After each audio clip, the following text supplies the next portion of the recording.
liberty and justice for all. Thank you. Before we really get into the meeting, I would like to introduce our interim town administrator. This is Heather Budrowitz. So, hello. Hi. We'll get into the agenda. I did have a request to see if we could move up discussion about the Ware River watershed, because an individual here has another meeting at 8 o'clock for another. So I'd like to bring it up, but I also would like us to do our best to kind of be succinct. I think we know what we're dealing with, and we'll revisit it in 2 days anyway. For at least me, I'll be there. I know, Lucy, you submitted a letter, and Jeff. Thank you, Jeff. I'm terrible with names. I was gonna say Jerry, so I'll admit my failure there. Either of you would like to come up, or members of the Conservation Commission, you can all kind of, if you have interest in this. Sure. Thank you for having me. Where would you like me to stand? Have a seat. You can have a seat. Oh, okay. I apologize for giving you my back. So my name is Jeff Stillings, and I am a member of the Rutland Select Board. And I am here tonight to talk about a matter of common interest, that being the proposed changes to some DCR regulations in an area that we know as the prison camps. I don't know if that's what you call it. Yes. So the prison camp. So, I mean, this is sacred land that lies between the two towns, and we have that in common.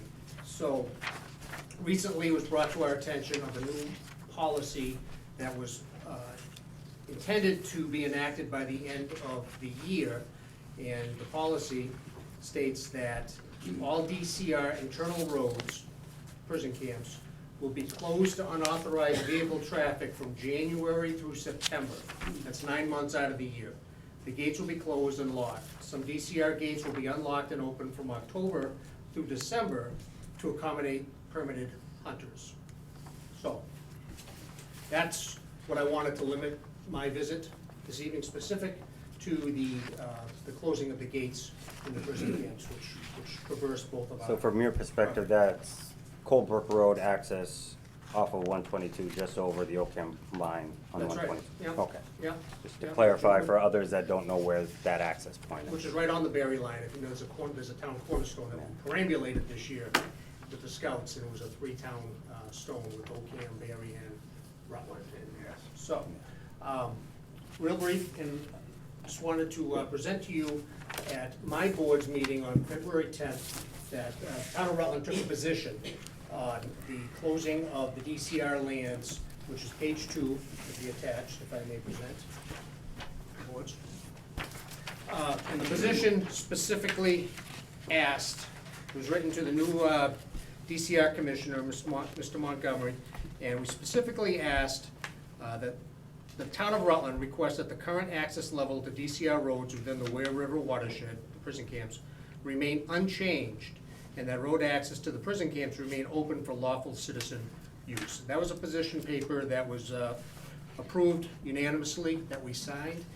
2 days from now, I will be at the meeting, as will you, Matt, and it's my intention to try to present the town's position, the Town of Rutland's position. I heard today that the Town of Hubbardston is also opining to concur with our position paper.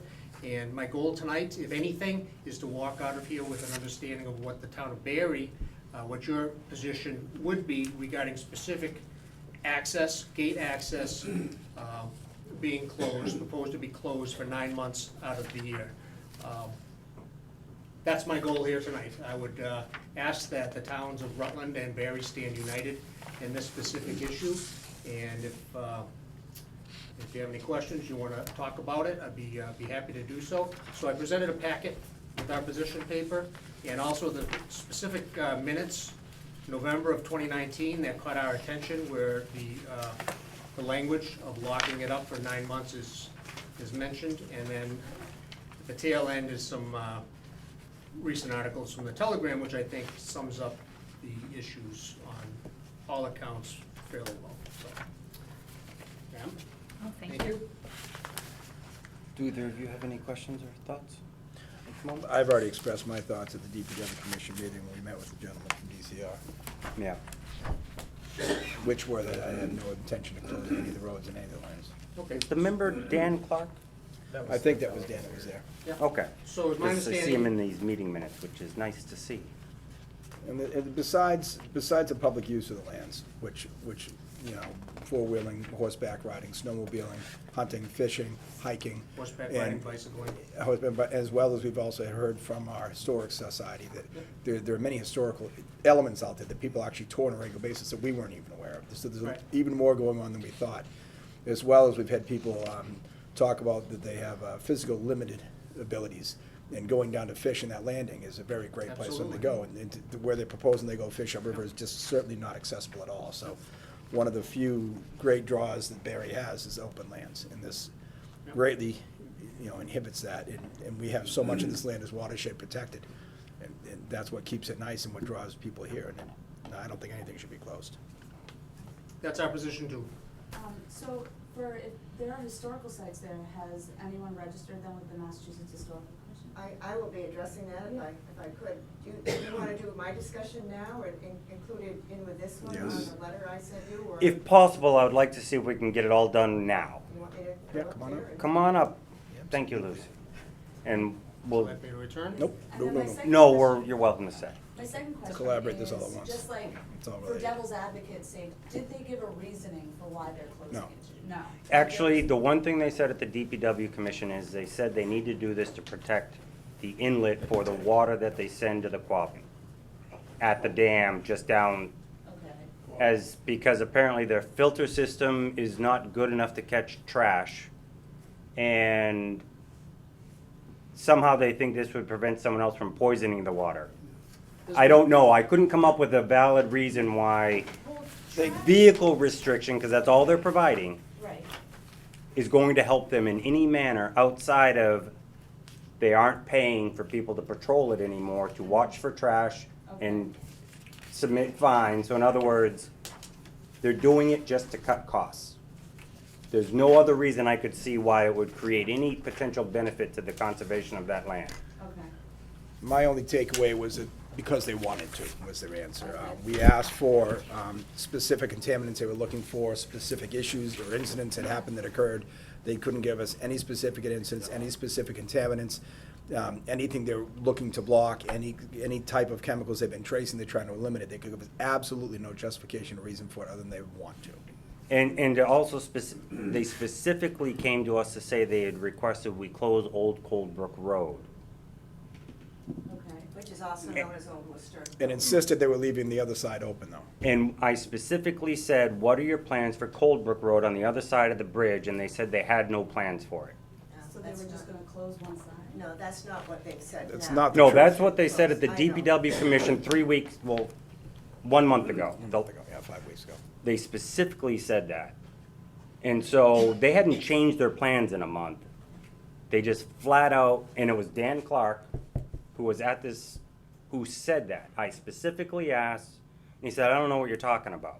He said on November 9th in those minutes, or November 7th of the Ware River Watershed Advisory Committee, specifically that Cold Brook Road would be closed except for October. The board all received a letter stating that as well. And that's why I asked the question at the meeting, and he just flat out denied knowing anything about closing Cold Brook. Which disappointed me a lot later when it all hit Facebook and everything about this is the plan. But now, go ahead. I distributed this map only to show the 4 towns that Jeff mentioned that we all know, Hubbardston, Ocam, Rutland, and Barre. I'll call it the Ware River Watershed because it is prison camps to some, it's Barre Falls to others. But just for the name to make it common, Ware River Watershed. DCR says it's 25,000 acres between the 4 towns. About 5,000 of it is located in Barre, and that's almost 20% of our total land area.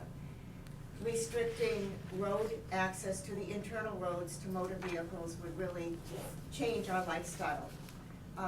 This is on Route 122 where the canoe landing is that they would take out, the fishing area, because that's in the buffer zone, that's what they're calling that. That's the main east gateway into Barre. That's where people get their first impression, see recreation, people coming in, part of ecotourism. Closing that would be a real shame. No dogs. No dogs. No and- dogs in and- the buffer zone. Right, and no dogs except on leashes. And I'm going to show you, I know most of us here, have been out to their proposed replacement landing, which is out on, at the end of Covered Bridge Road, which you access off of Granger Road. Granger Road and Covered Bridge Road are both essentially one-lane dirt roads. It's a long way out there. It's several miles from where you can access now. I took these pictures Sunday just to show you that this area is one of those areas frequently visited by illegal fires, drinking parties, and camping. I will say, as a woman, they're proposing a parking lot on Granger Road, which is a town road. That's gonna be at least a third of a mile down to the proposed canoe landing, because that's Covered Bridge Road. Go by Riverside Cemetery, it's a mud hole, as you can see here, even though it's frozen mud. Now, as a woman alone, if I brought my kayak down there, I would not be happy if I went out paddling and came back and found one of these parties going on. And the only reason you don't see more cans and bottles is my friend and I pick them up regularly, and we picked them up a few days before Sunday. So this is not an accessible spot. It's not a place that's gonna attract people to use it.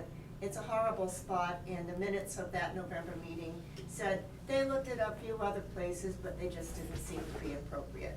Where is I this can't in- imagine they're less appropriate than this. Where is this in relation to the old bridge that used to go into the prison That's it. camps? The old That's Covered there? Bridge abutment is where, I used to go down there when I first came into town. I stopped because there's so many beer bottles. yes, Um, yes.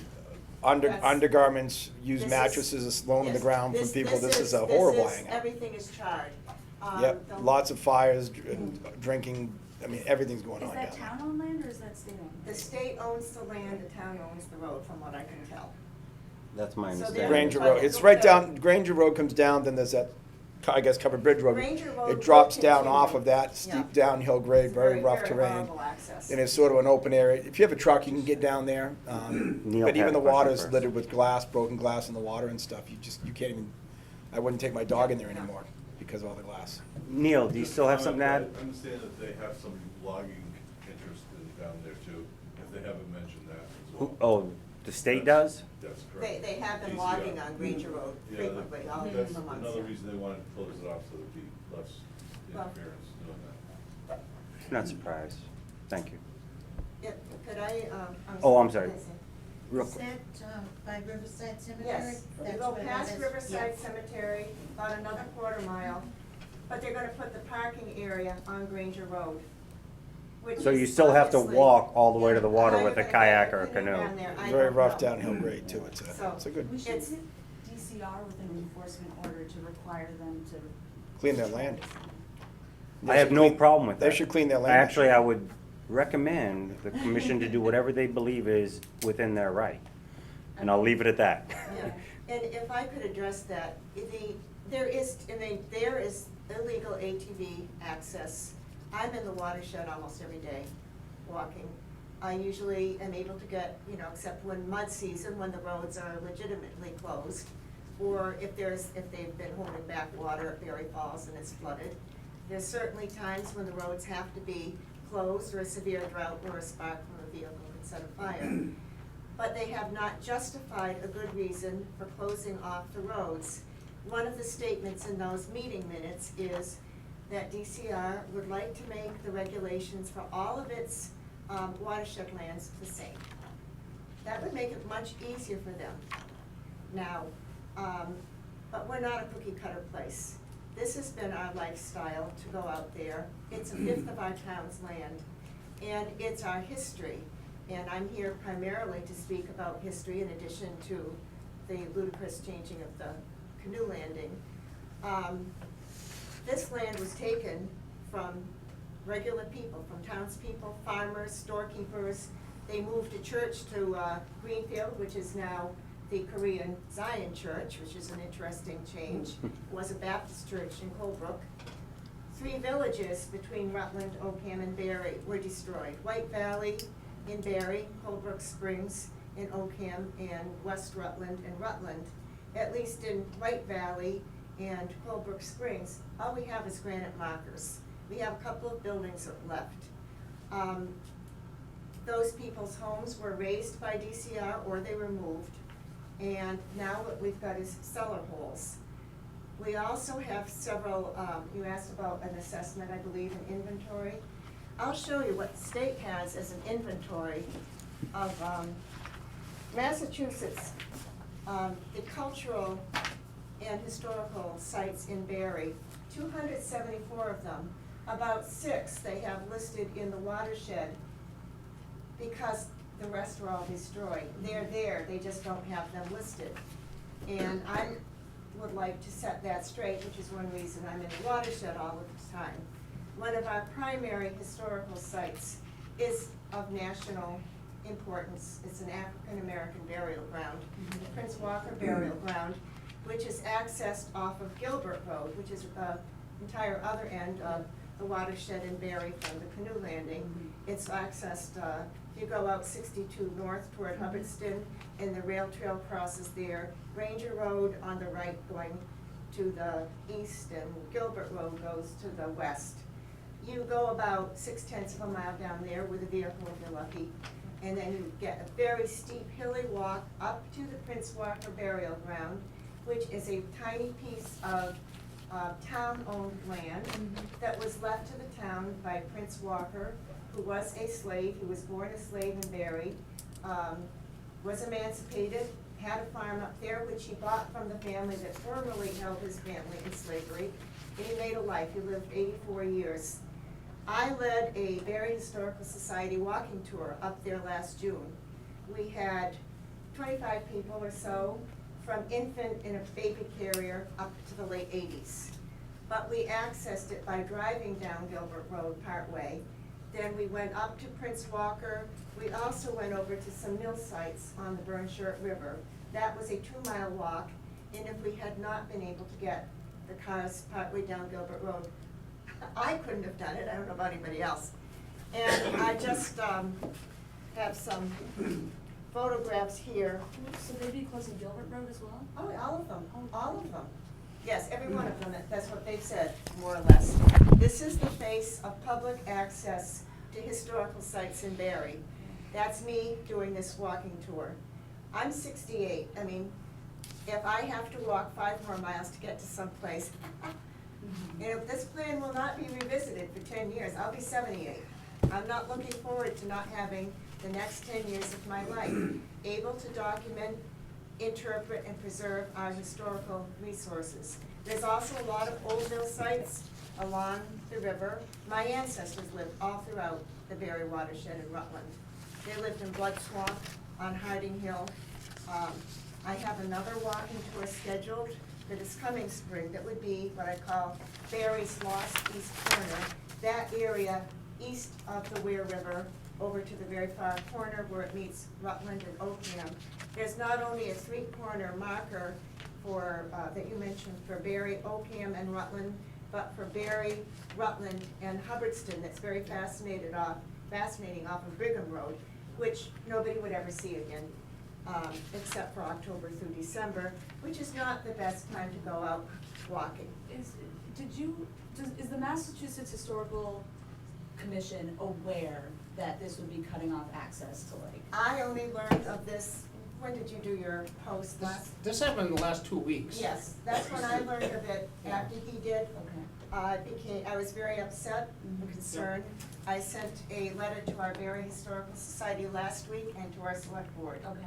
And that's why I'm here tonight, why the Barre Historical Society will be at the meeting that Jeff mentioned on Thursday night, and at least you, Matt. So this is very serious. There's on Granger Road, which is the other side of Route 62, leading down to the oldest remaining house in Barre, the Have you James reached Caldwell out to House. Gobi or That is Berthium? on the public Yep. part. Farther down that Gobi's on road, board. beyond the gates, I assume they would be, yeah, is this the is- memorial to James Caldwell erected by his widow after he was killed by a falling tree in 1763. Now, he wasn't just anybody. He was the man that bought the infant slave, Clock Walker. Prince Walker's probable brother. Kwok later sued for personal freedom from his subsequent owner, won, and as a result, all slaves in Massachusetts were emancipated in 1783. That memorial, the fields that Kwok Walker was working in at the age of 10, when his owner, James Caldwell, was killed by that tree, those will all be within, between gated areas and not available to motor vehicle access. I don't know how people will access the opening to the Ware River Rail Trail that's in the area that they say they're taking out the parking lot at the current kayak new landing. So we have a lot of historical sites. They're not, this is something I wasn't aware that they weren't inventoried in this Massachusetts Cultural Resource Information System, because they were gone when this was done in the 1970s. They were already gone, but the cellar holes are there. I go there, I visit my ancestors' homes, I do these historical walks. I'm writing them all up. I hope to write more. Some of you people have read some of my work, been to some of my historical programs I've done for Barre. This would be a shame to reduce the access to these spots. Our ancestors lost their homes. One of my relatives lost a 400-acre farm. Some of our best farmland in Barre was in that area that was taken. Mills, churches, schools, homes, it's just a shame that we're gonna lose access for everybody that wants it. And there's just no evidence that I can see that the illegal activities that are harming it are being done by motorists driving down the roads. They can be done by anybody that has access, including the user groups that helped define this plan were 5 equestrian groups, 4 snowmobile groups, 2 mountain biking groups, a hunting, fishing, people from the state, and the Assateague Pond Association. There weren't any individual residents, genealogists, historians, archaeologists, naturalists. It's an important bird area that was designated through Audubon that meets international standards for the habitat for the birds that breed there. And also as a naturalist, I'm not carrying, 10 pounds of camera equipment an extra 5 miles. It's just a shame this can't be kept open and documented. So I came here, I know I'm not preaching to the choir, so I'm hopeful that we'll all have a voice on Thursday night and do some good. Thank you, Lucy. Thank you for starting it. Can I ask where and when this meeting is? What do you mean? February 20th, Thursday night, Rutland Is this Free Public petition still Library. open? Yeah, there you go, sign away. At 7 o'clock, right? That's when it Yes, sir. starts? Yes. Quick question though, is this a meeting that was created by Rutland or by the state? The meeting is held and owned by the Ware River Watershed Advisory Committee, Yeah. WARWAC. However, Okay. each select board has a representative on there. Yours is Margaret. Well, Time to replace. well, We yes, understand one our is, alternate yeah. died that was If you're interested, he has a petition open. So we do have a vested interest as members of a select board. We do not have a member of the select board who designated a person, as you all have also. So the meeting is owned by the WRWAC with the invitation to the DCR, who we are told will be in attendance. Senator Goby has said that he will be there, I believe, and that she did a post on Facebook, so we'll take that for what it is, that she had met with him, that he will be reviewing the proposed changes, Yep. making up his own mind, and that he will definitely be seriously considering public input. Yep. So that's why this meeting, I think, is very important. It is important, and so this is a new commissioner, but he's not new to DCR. And I spoke with Senator Goby specifically, and she was able to garner us an additional 6 months, because the original meeting said this was to take place at the end of year's end, Yeah. which was last month Yeah. in there. So she was able to buy us, if you will, 6 months of the commissioner's time to absorb. And the commissioner specifically said to the senator that the town's position, the position of the towns is important, and it will weigh heavily. So that's kind of why, taking the unique approach of trying to come to to the board meetings. The only reason I don't go to Hubbardston and Ocam is because they meet after the 20th in there. But we are reaching out through the TAs to try to get a position down as best as we can. And if, Matt, if you're gonna be there and you and I could stand up there, we could find out a representative, assuming that you're on board with our position. I think there would be a very positive showing to see the members of the town, the board members of the town, speaking directly to the decision maker of the DCR. And this is important to us. We are not okay with what you're proposing. It's a big deal to us for all the reasons that will go on into the night if they allow it to. But we're not okay with that. In addition, in the last 2 weeks, we've just grassrooted this petition before you, and that's just a sampling of what is being collected at the different collection spots in Rutland alone in there. It struck a nerve. This has struck a nerve. And I don't know of any person who's in favor of locking up the prison camps. It's that, one-sided in there. So my goal today is to walk out of here with an understanding of what the town of Barre is, and to hopefully have some sort of something official from you all that we can stand united, specifically 2 nights from now. And, if that's possible for you and I, Matt, to stand up there with the reps from the other 2 towns, I think that would be a very positive, symbolic showing to the commission in a respectful way. All right. I'll leave some room for more discussion if it comes up, but what I would like to do, if you guys have seen the cover letter on this, it's a simple little thing that pretty much just says, we, the board, agree with the general, the same concept of Rutland, don't change access to the Ware River watershed. Keep it as is, and that's as simple as it is, just don't change it. So my motion is that we vote to sign this letter. That'll do a couple things. One is, it means when I'm standing up Thursday, I'm actually speaking for the board, not just for myself. And the board agrees with me speaking according to just to that. I'm not gonna elaborate more as if I'm representing either of your personal interests, but the point is, keep it open. So I'm making that motion. I don't know if either of you are interested in that motion. Second it? Any further discussion? I just, like, my final thoughts on it are, from an environmental standpoint, I understand the threat that dog waste and, like, public drinking water supply presents, trash, things like that. But that's incumbent on DCR to patrol, and maybe it's incumbent on the towns to put out better public education and outreach about why we need to protect these areas if we want them to remain open for public use. But we want them to remain open, and I think that the towns, we can work together to reach the citizens who use this land and really say, we're gonna fight the state on this, make sure we don't look, bad for doing it on your behalf. Even when they attack dog waste, that water, all those waters are a prime source for any wildlife. Bear, deer, fox, lion, moose, beavers, everything, and they're in the water. And there are a lot more. So horses a out few there. dogs that people have out there to take a swim or take a leak in the water isn't changing anything. So it's a ridiculous, attack in point of view. Then gonna ban animals from the water? Good luck. Mr. Stevens? Thank you, members of the board. Richard Stevens, trustee of 749 Old Colbert Road. I live at 905 Old Colbert Road. We've owned and operated Stevens Farm since 1789. We are a direct abutter. The town of Colbert, when that land was taken, the taking was to our boundary on the northeast side of our farm.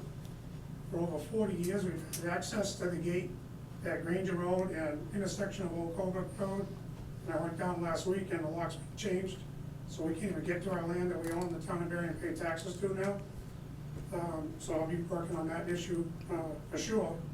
And if you all remember, we had 2 recent incidences at Colbert over the years, and that road became vital for access for the 12 homes past the entrance of Colbert, including mine, and the thousands of people on a given weekend that are in that campground.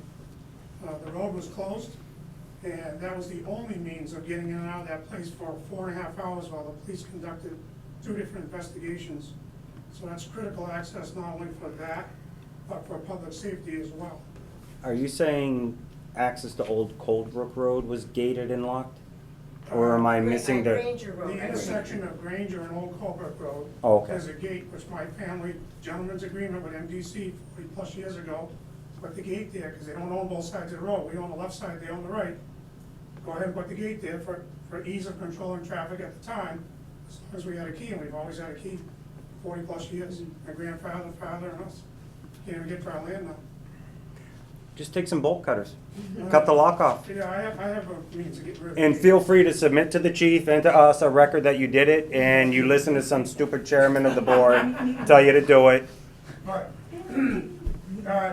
and I'll take more importantly, whatever as a that direct brings. abutter, we had no knowledge of this until Jeff and Lucy and others got us involved here less than 2 weeks ago. And we're a direct abutter.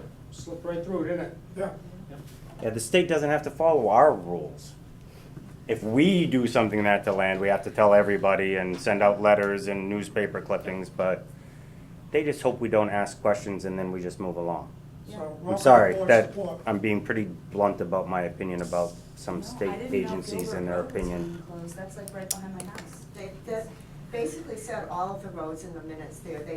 There's just none that they're planning to keep open. I mean, Colebrook Road is the major north-south route through the watershed. Gilbert Road through Granger would be east-west, whatever they're perpendicular to each other, whatever your points of the compass are. So those two they are, and that's basically how you get through it. It's a real shame. So, any further discussion? There should be a good portion of Gilbert Road that's not in the watershed as well. Well, North Gilbert Road is not in, but Right.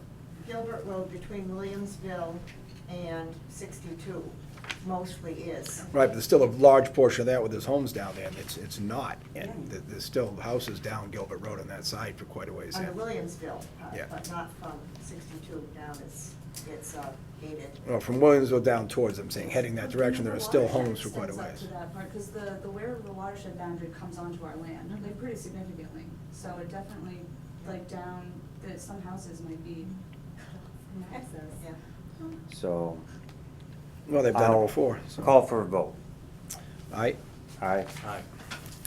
And I'll sign this. We have 3 copies. Do we want to sign 2? We'll keep one for our record and give Sure. one right to you if you'd like to have it as well. I'd be honored to take one back, there's 5 copies. Oh, that's true. We needed 2 extra. That would mean a lot. As a former resident of Barre, it's good to be back. Oh, yeah? Yep, they made it into a bait shop now, 340 Worcester Road, it used to be my house. Oh, yeah, the bait shop, yeah.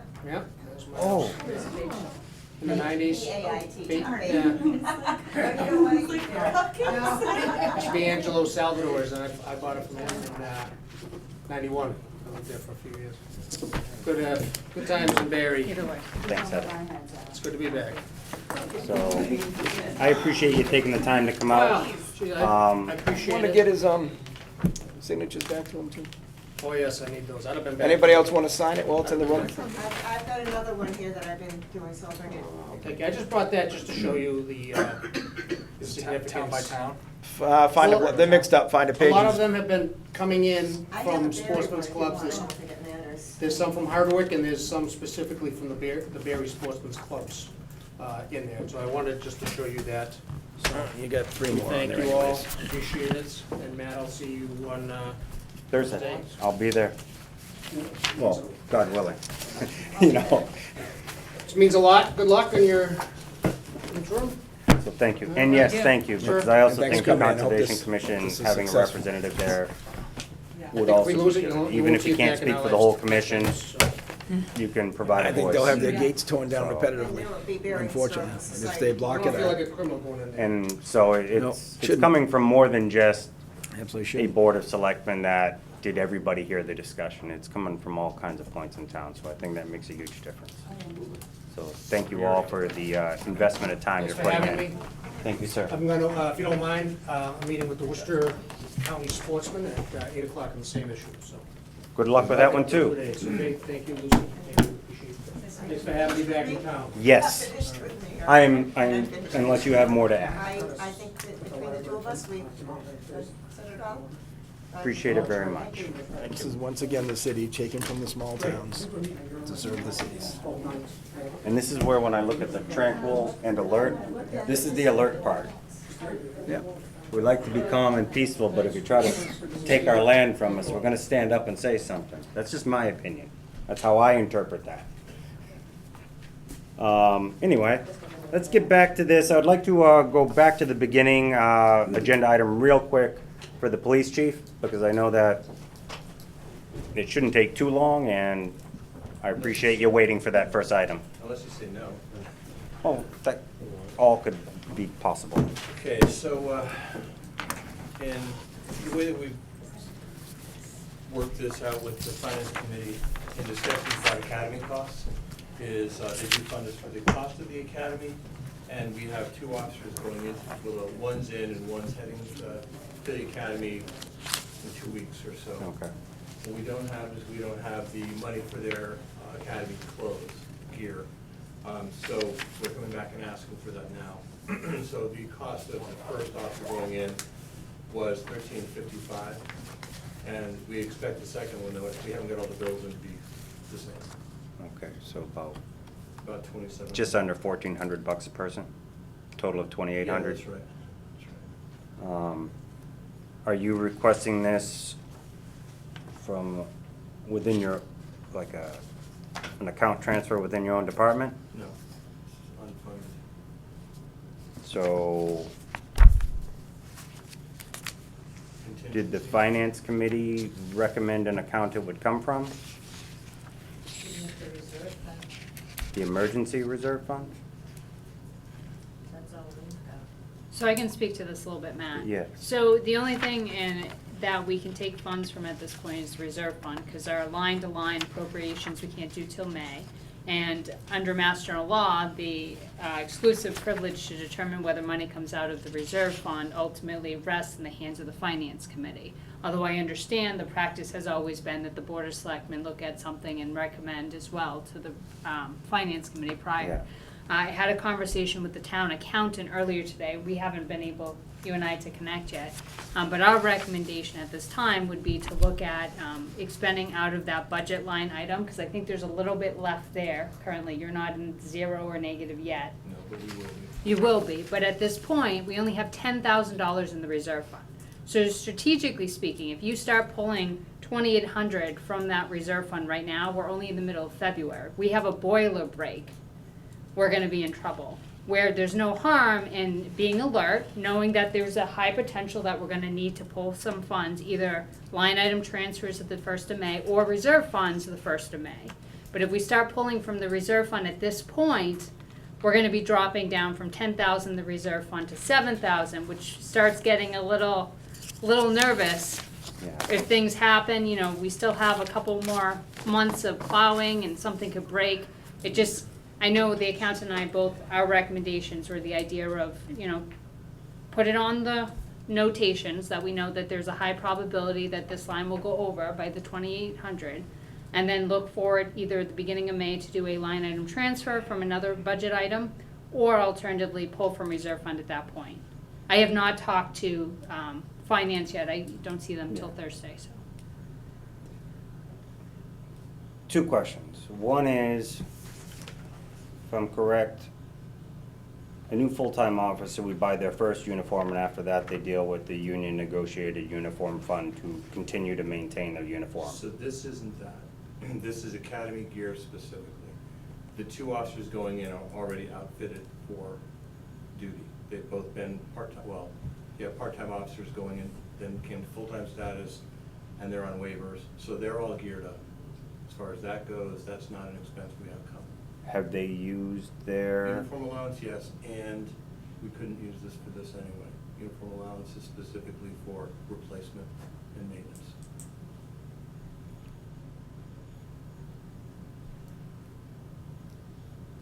But they don't have uniform allowance money left at this point, anyway.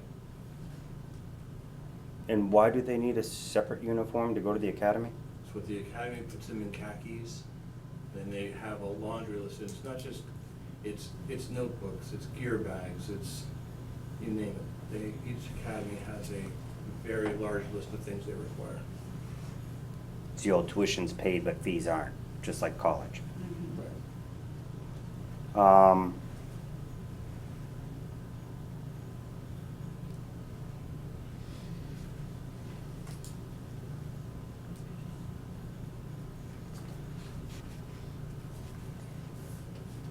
I understand that by law, it's identified as a reserve fund, but I also know that the entire time that we presented to the finance committee, from my understanding and to now, it was intended as an emergency, meaning you could not avoid this based on planning or understanding of your budget and where you're going with it.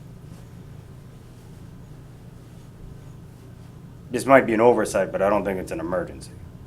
It's not an oversight. The plan was. Well, I meant oversight meaning we get them into the academy, but we don't have the money to outfit them.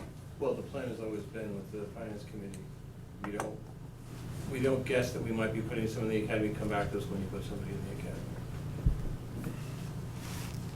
And you have no other accounts that you could do an interdepartmental line item transfer prior to May 1st. That in May 1st, you can then refund that to get through the last 2 months. So you don't have like We're a, running right where we're supposed to run with our accounts, so taking that money out of supplies will hurt us. I mean, we'll then come up short for the year. I just meant, do you have any other account where you'll be spending money, enough money in May and June that on May 5th, you can make that request and we might be able to pull it from another department? Your only shot, the only thing I can see possibly coming is best reimbursement money that could then be used to pay this, but it's not here yet. And because it's a federal check, Could be a it year. could be, well, it took 18 months to get the state check, so we don't know that. Could that money show up? You know, historically, we would have it before July 1st to put in. So you have no monthly recurring expenses that if you add that up in May and June, that doesn't cover up No, enough I of this to mean, make the difference? If we, see, again, we don't know, so I think maybe vehicle maintenance has some money in it, but we don't know that we're, you know. Yeah, but if a vehicle dies, it's a lot easier to explain that as an emergency. Okay. I'm just being honest. It's possible. In other you words, could go- we're making the risk of interdepartmental, recognizing, but at least that is working within your own budget. And if we make it to May 1st by then we can supplement it if a repair comes up, but if not, we got lucky. I'm just, and I don't mean that in a negative way, but I think that, Okay, that's fine, I mean, you guys, whatever you want to do. in a way, it's an accounting thing, I know, but. I'm just bringing to you that when we talk to the finance committee at budget time, they say, you know, as far as the academy goes, they gave us the 2-slot money, but they didn't. And I understood that, they didn't, Yeah. you don't hold that money aside from the town, not knowing if you're gonna spend it or not, so we just don't have it. And I got you. Yes, Claire? You could take it from a line item, and then, say a month from now, say 1st of April, he's short. Then you could go to reserve at that time and say it's an emergency. But you might not ever have to do that, Well, you might not, and that's, you know. And that's what I'm suggesting, if That's you what can pull we're- it from the repair, then it's a lot easier to justify the repair as an emergency. which is a good point. There's still money in your coffers. That's all. So there's no need to come back to the town coffers. At some point, because we're running, When we get to May 1st, I don't if your disagree. coffers have run short, then we can go back to the coffers and address other accounts to get it from. But what the consensus I'm hearing is, you still have funds that can be spent, we'd suggest you spend them. And Well, then come okay, May that's- 1st, if you're short, then we can look interdepartmental, where we may have excess funds that we're allowed to transfer without approaching finance or the special reserve account. Well, you still need finance, but it's just, okay. do you think you can work with that for now? Yeah, Oh. if Is- you let me determine which account it's coming from, It's your account. okay. At this point, if I'm correct, Heather, this, based on, for us, it's more of a recommendation or a request. Right. If he wants to do an interdepartmental line item transfer, that's just with finance committee at this point. He can make the recommendation, pull from here, move to here, within the police department budget.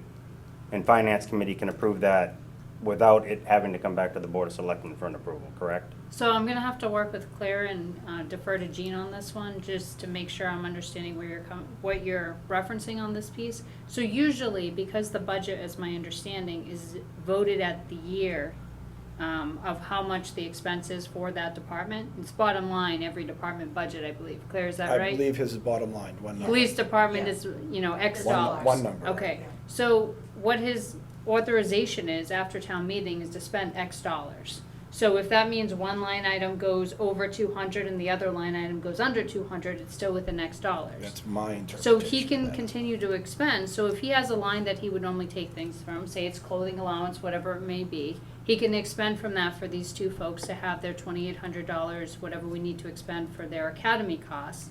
And then as the year starts getting closer to May 1st, if he needs to, he can do line item transfers, but otherwise, within his department, as long as his entire budget is within that X dollars, he's fine. He's within the authorization of town meeting, and we can clean things up in May 1st and move things around. I don't know about doing interdepartmental transfers, because right now it's just simply, we're gonna, instead of spending Y dollars in line 1 and X dollars in line 2, we're gonna flip them over. Right, but That's a, you gotta be careful because this falls under the omnibus budget and we make one vote for the whole budget. And the whole budget is presented actually with some line item breakdowns in it, not just the total for the department of the police But department. they're not improved individually. Well, no, but it can be interpreted, each department isn't approved individually either. The whole omnibus budget is one vote. So everything that's presented before the town is part of that vote. So there are certain, within the department breakdowns. No, we vote individually.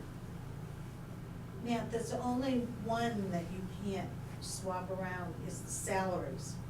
You can't touch salary line items. I'm okay with Any of that the then. others. I guess what I'm saying is, You just I'll can't defer to do the salary. accountant and the finance committee, and if they can go with this plan, then I'm okay with the plan we just discussed.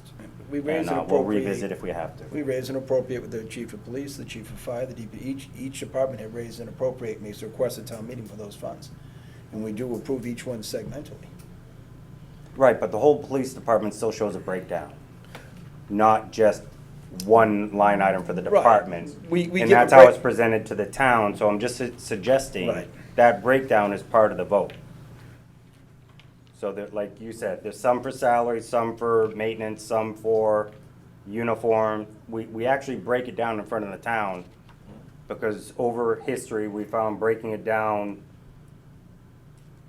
a lot of people were curious with other departments, actually, I think, and we were getting no breakdowns, and we started forcing that for the finance committee, and it translated into the warrant. Go ahead, But Claire. it's the only ones, and this is from previous years, because other departments have done it, is the salary account. You can't touch salary accounts. But All right. your other operating expenses, you can switch them around if you have to. Perfect, it And sounds as like long as that those limp gives through you till some May room to work with. 1st, if there's a deficiency there, you come back, keep us, I appreciate keeping us posted. But come back on May 1st, and then we can look into other departments with the finance committee and see if there are excess funds that can be transferred somewhere else. And approach it May 1st when we can legally make those transfers between accounts. Right now, we can't. The only one is that reserve account, unless we have a special town meeting and go into the stabilization account. There's no other way to get money, other than that limited pocket. And that would prohibit us from doing any other repairs or emergency things of the town. I'm happy to work with the chief finance and the accountant to do whatever we need to do, so we can make sure we get the academy participants their clothing allowance and figure out what we need to do for the accounting moving forward. Yes, chief? Yeah, I was here on the advice of Andrew, so we've switched to a new way of thinking, but this was kind of how we came at it. This I is didn't have a fine. chance to follow up with Andrew on this specific subject, so This we is didn't fine. get, This, so- it'll all come out in the wash, so. all right. And I appreciate You'll still it, get Chief. them to the academy, we just gotta fund it internally till we can pick it up in May, Right. externally. So before I step away, just because I know people are watching, so we have the Citizens Academy this year, and we're accepting, applications or requests to be in it. It's gonna be 25 or 30 people, it's 8 sessions.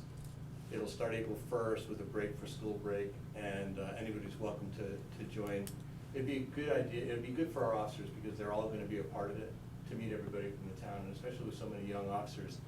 Just as much as it'd be nice for everybody to meet the officers, it'd be nice for the officers to meet, you know, everybody from the town, so please sign up.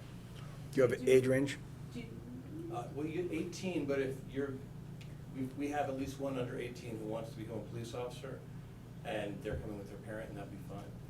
Do you train environmental police officers? Do we train them? Well, we don't actually train them. But is it like kind of part of the same program? Yeah, because we have a night where we bring in people from, you know, our partners, and we're partners with the Army Corps for sure, so we'll invite them. Okay. So, and it's, so it's a lot of things. It's a ride along, go to the range, you know, be at headquarters, a lot of hands-on. It's not just classroom. So I invite everybody to please sign up. And the other thing is, last year we did the policeman's ball. This year we're doing a community appreciation banquet, and that will be May 16th. And as far as I know, the ticket price is $35. So also like to make everybody aware that we're going to be doing that this year. Appreciate it. Thank you very much, Chief. So this academy is for 8 weeks, and it's a certain day of the week, you said? Wednesday night. Wednesday nights. Start at 6 or 6:30. And it's at the high school, or? Yeah, we're gonna have it at the high school, but some of the elements will be at the police department, and at one night will be at the range. And where do folks sign up? Well, we'd like to be able to drop some stuff off at the town hall for signing up. Otherwise, contact Amy Reed. So, yes, so you can reach out to the town administrator's office or Amy Reed directly at the police department. Have you to got contact any stuff more for Heather or for information on Sandy about this. that, or? Bring stuff by. I always wanted to be an environmental police officer. Yep. Looks like you got your first recruit, look at that. Yes, Sam?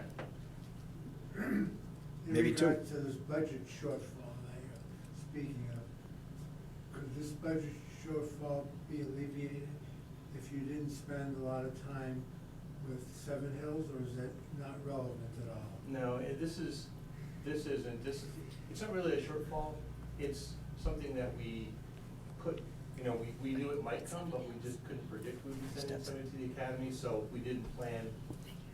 The idea was that come back and talk about it if it happens, you know, rather than tie the money up, which was fine. So not really, no, but thank you for good line of thought. All right, well then, thank you, everybody. Thank you very much, Chief. Have a good night.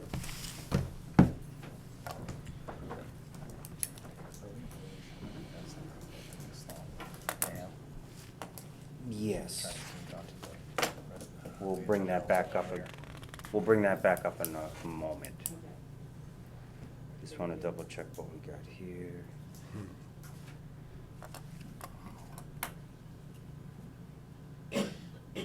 Someone here for the 250th anniversary committee appointment? We have a name, I just didn't know, if I haven't met her. Nicole Ricciazzi, no? Okay. Someone here for the town administrator search committee applicants? No? Safe Broadband Technologies? One of the applicants, yeah. You're one of the applicants, okay.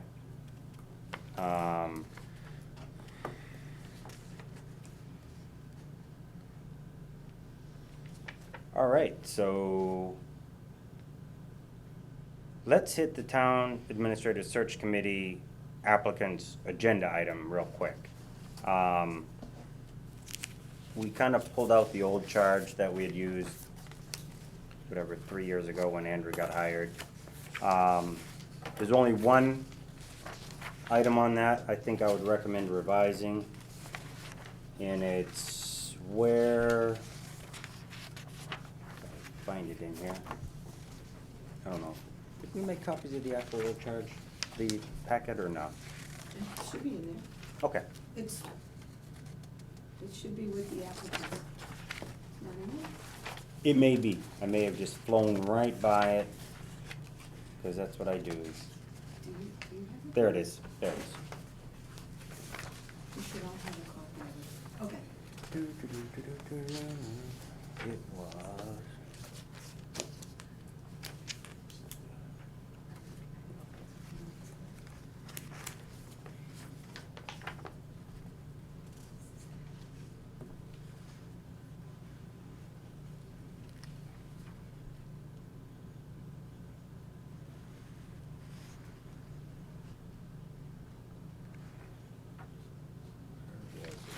want to make it specific.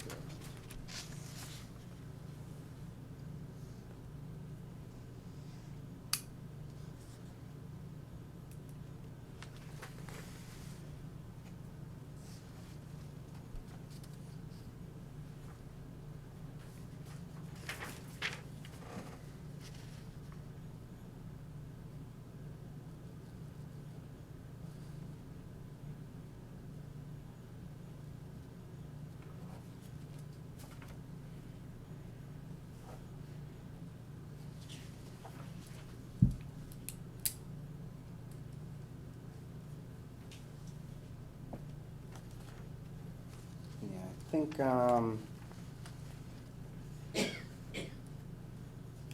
one of the recommendations is on item 6, page 2, I would have is the last sentence of the paragraph B, the committee will present 4 finalists for the Board of Selectmen to interview for a position.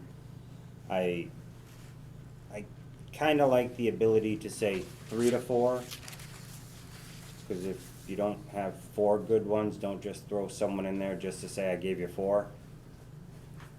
I'm maybe a little adverse to 5, because then it's not so much a finalist at that point, it's, again, so I don't know what your guys' thoughts are on that. I think that's a good point. I'm all right with that. Same thing, if say just 3, they're gonna give you 3, and maybe cut someone out they don't want, it gives them a little wiggle room. That's what I was thinking, it just Yeah. gives a little of what we're asking is hopefully there's subjectivity in using some type of judgment in the process.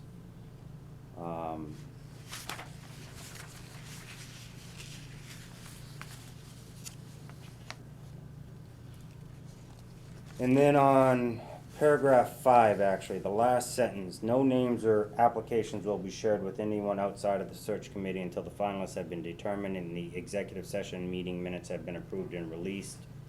I'd like to change no names to no identities, because I think that was misunderstood the last time this went through, and I don't want to be misunderstood, because from my perspective, and I think I understood the last time, the intent was to try to get a better idea with some of the department heads what their thoughts were to get all the applicants and better identify finalists. But from my perspective, preliminary interview process is supposed to be executive session where nobody should feel compelled to reveal their identity during that process in case they have another job they're keeping. And just by asking if they're willing to give up their name puts pressure on them to determine whether they're ready to reveal themselves before they've been given finalist status. So from my opinion, this entire process is an executive session process until finalists are presented to the Board of Selectmen. And then we will then work with bringing in department heads and however that process will lay out. So that's how I see it, because it maintains kind of the industry standard of you're not revealing anybody till they reach a finalist position. And the people on this committee should feel that same commitment. So it's kind of like when you do your stuff and you go home, you don't start telling everybody, all the finalists, and then, and I'm not, everybody has their confidant, I'm not gonna go there. I just meant, you're not telling all your friends who's been applying. The intent is, there is supposed to be a certain level of protection for someone that's applying for a job that may have another job somewhere else, and they shouldn't feel like the name got out. So that's why I put that in there. And I don't know if it helps that I'm explaining it and why, because I do think maybe I didn't do a good job last time, and it did create a little tension that I didn't intend. And if either of you disagree, now's a good time for us to talk about that. Well, the only other thing I'd say is in item 5, we say the committee will work with the town administrator's office. We should say with the administrative assistant, because we talked about if Heather did want to apply to this, we want to keep her separate from all these proceedings completely. So if we just step that out and have her work with the administrative assistant, it leaves Heather free to apply if she wants without having any involvement in this process at all. because if she does, we need to have complete impropriety, you know, there's nothing wrong, there's no second agenda, there's no possibility she's done anything inappropriate with anyone else's applications or, you know, if you're looking at employment records or making phone calls, we just have to remove her from it completely to allow her a fair opportunity to be involved in it. I see that, and I'm wondering if, rather than revising that sentence, we just add another sentence that says, in the event that the interim town administrator intends to submit an application for the position, the town administrator should recuse herself from the process prior to receiving the first, something like that. I'd rather pull the whole loop thing out and just say deal with the Okay. assistant. Sandy can handle any requests they have. Primarily a And coordination just- issue, I'm guessing, and. Just cut it out completely. She's gonna be there every day in the office anyways. I just assume, just keep her out of the loop on it, and that leaves her free to do as she sees fit, and it's completely above board. I agree with Greg on Work that. with the assistant town administrator and just take out the office. Yep.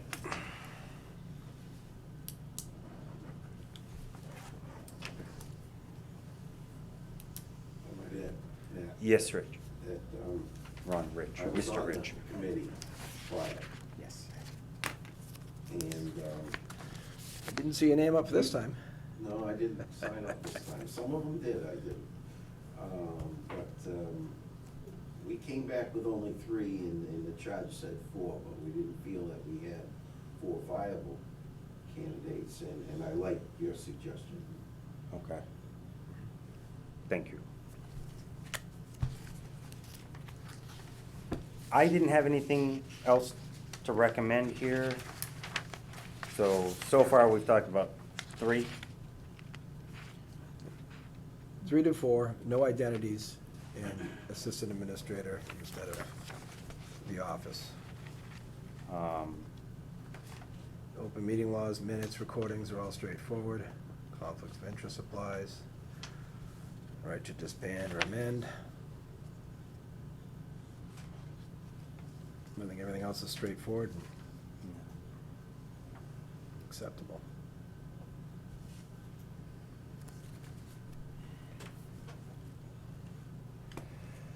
Anybody have any other questions on the charge itself? Alrighty. Would you be able to revise the charge, Sandy? Nothing again, I know this is not really Well, no, she can conflict, do, but you know she what can I do the mean. charge, but I'm just. It's once simple up- enough. Do you wanna keep this for your own? Yeah. Well, I'd make a motion, we approve this charge with the amendments that we've discussed. I'll second that motion. Any further discussion? Okay, let's call for a vote. Aye? All right. Alright, now we have applicants.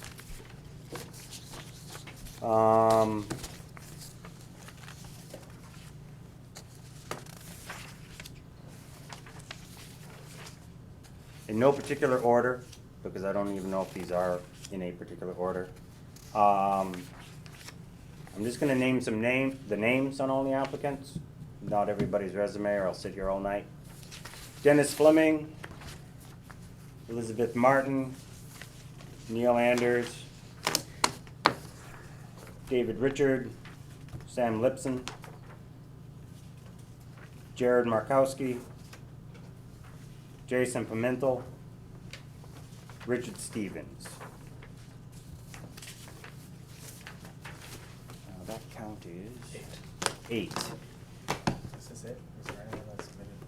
I think people have submitted before. Is this all we've received to date on this request? Okay. That's today, 5 o'clock. This is our deadline.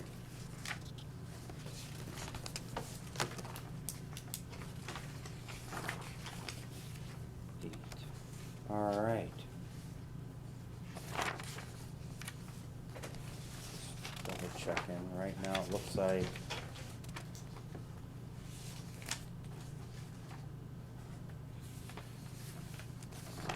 Jason Pimentel is the only department head or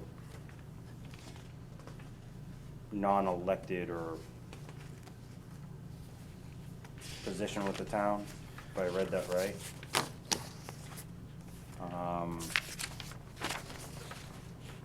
We have an employee, DPW Fire Department, and Jason.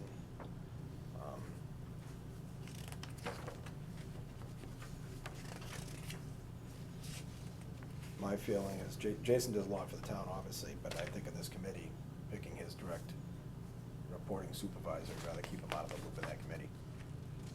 Yeah, but We'd have 7 he doesn't hours. answer to the town administrator as a DPW superintendent, so. He answers to the board, but he's also still our Town employee. administrator has been proven by our attorney to have absolutely no legal strength over the superintendent. They're generally considered equals in the hierarchy. He answers to the DPW commission, town administrator answers to the select board. Neither of them answer to each other, they just gotta learn to get along. So I'm just trying to, that's why technically if he did participate, he's not trying to hire his supervisor, that's all I meant. Because the town administrator would have no power over him in any such way at all.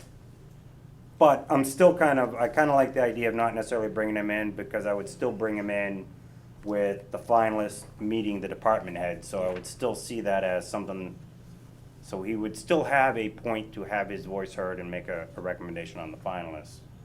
So I'm not necessarily saying I disagree with you suggesting that maybe he shouldn't be on it, I just see it from a different perspective. So maybe our 2 points are supporting each other. You know me, devil's advocate, always just gotta talk. Well, they're both employees hired by this board. And one of them works for this board, so my opinion is the town administrator is still an oversight to that position, as it's our hire. Okay. So, not a definitive, we have control over what you do or say, but it's still, I just assume keep the department heads out of it. I'm not sure, but I think he was on the last selection committee as well. It may have I been. think he was at that time. With good results. Yeah. So it says. Yeah. We have, Self-proclaimed town administrator finder. I'm just having fun with I it. entered it last. Well, there's a few here that were on the last one, I think. Dave Richards, Liz Martin, Jason, that would have been 3 of the, did we get 7 on the last one or even more? Yeah.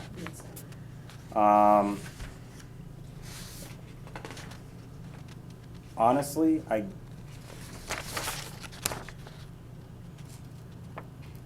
these are all, yeah, okay. Just wanted to confirm that they're also all Barre residents. Sometimes things slip in, they're not.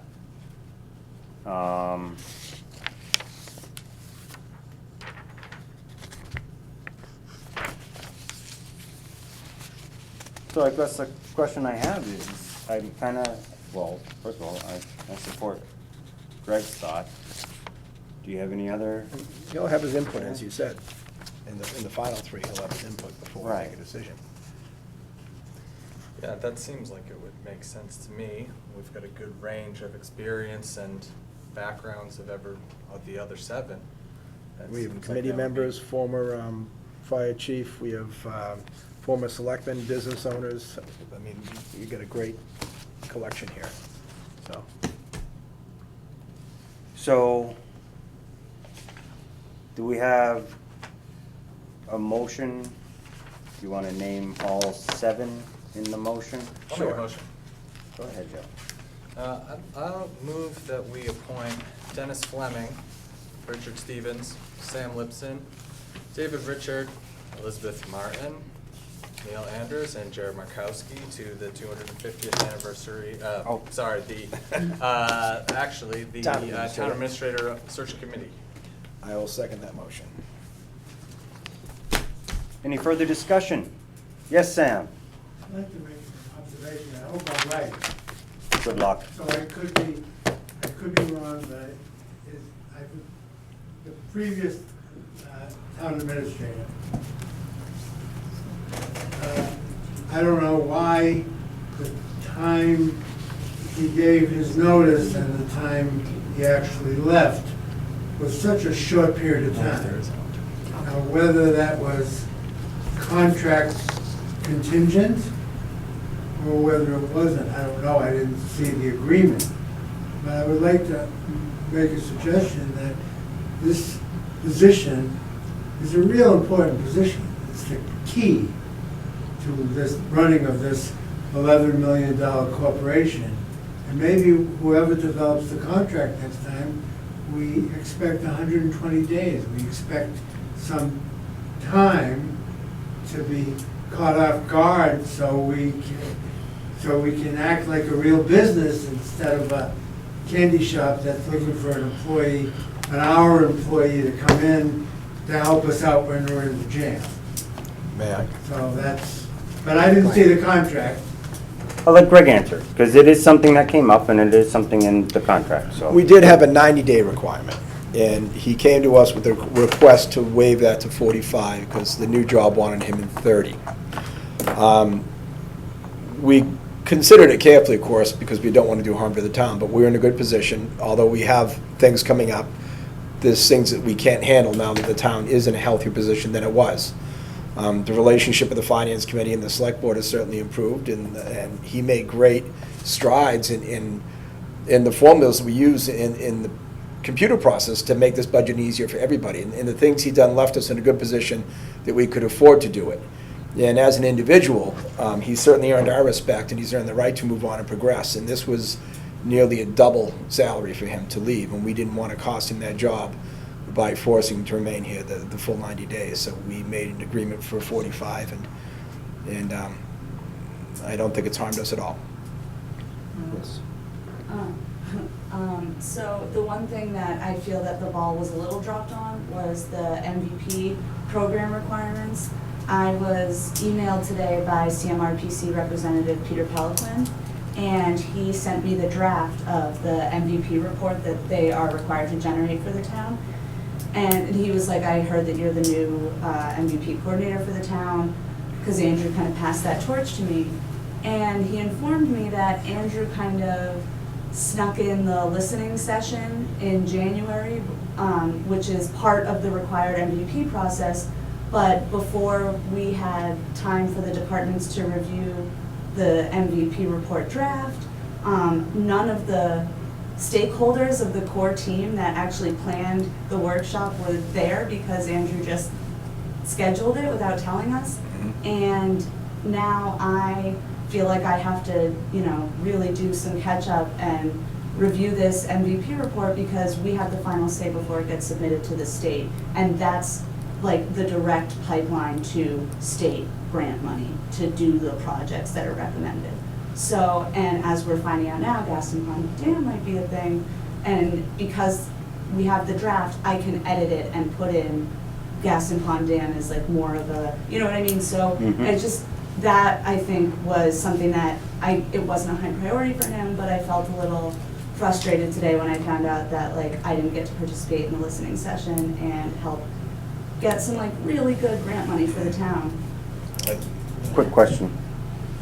Can we just repeat that process? I emailed Pete and asked him if I had like any standing to reschedule a listening session, because they report to the state, Barre did their workshop this day, their listening session this day, so I'll see. And ask them also if the state would recognize that we had a transition of town administrator, so we would like to have a chance And to that key revisit looking at our long-term plan, Yes. knowing that we're kind of going through an administrative change.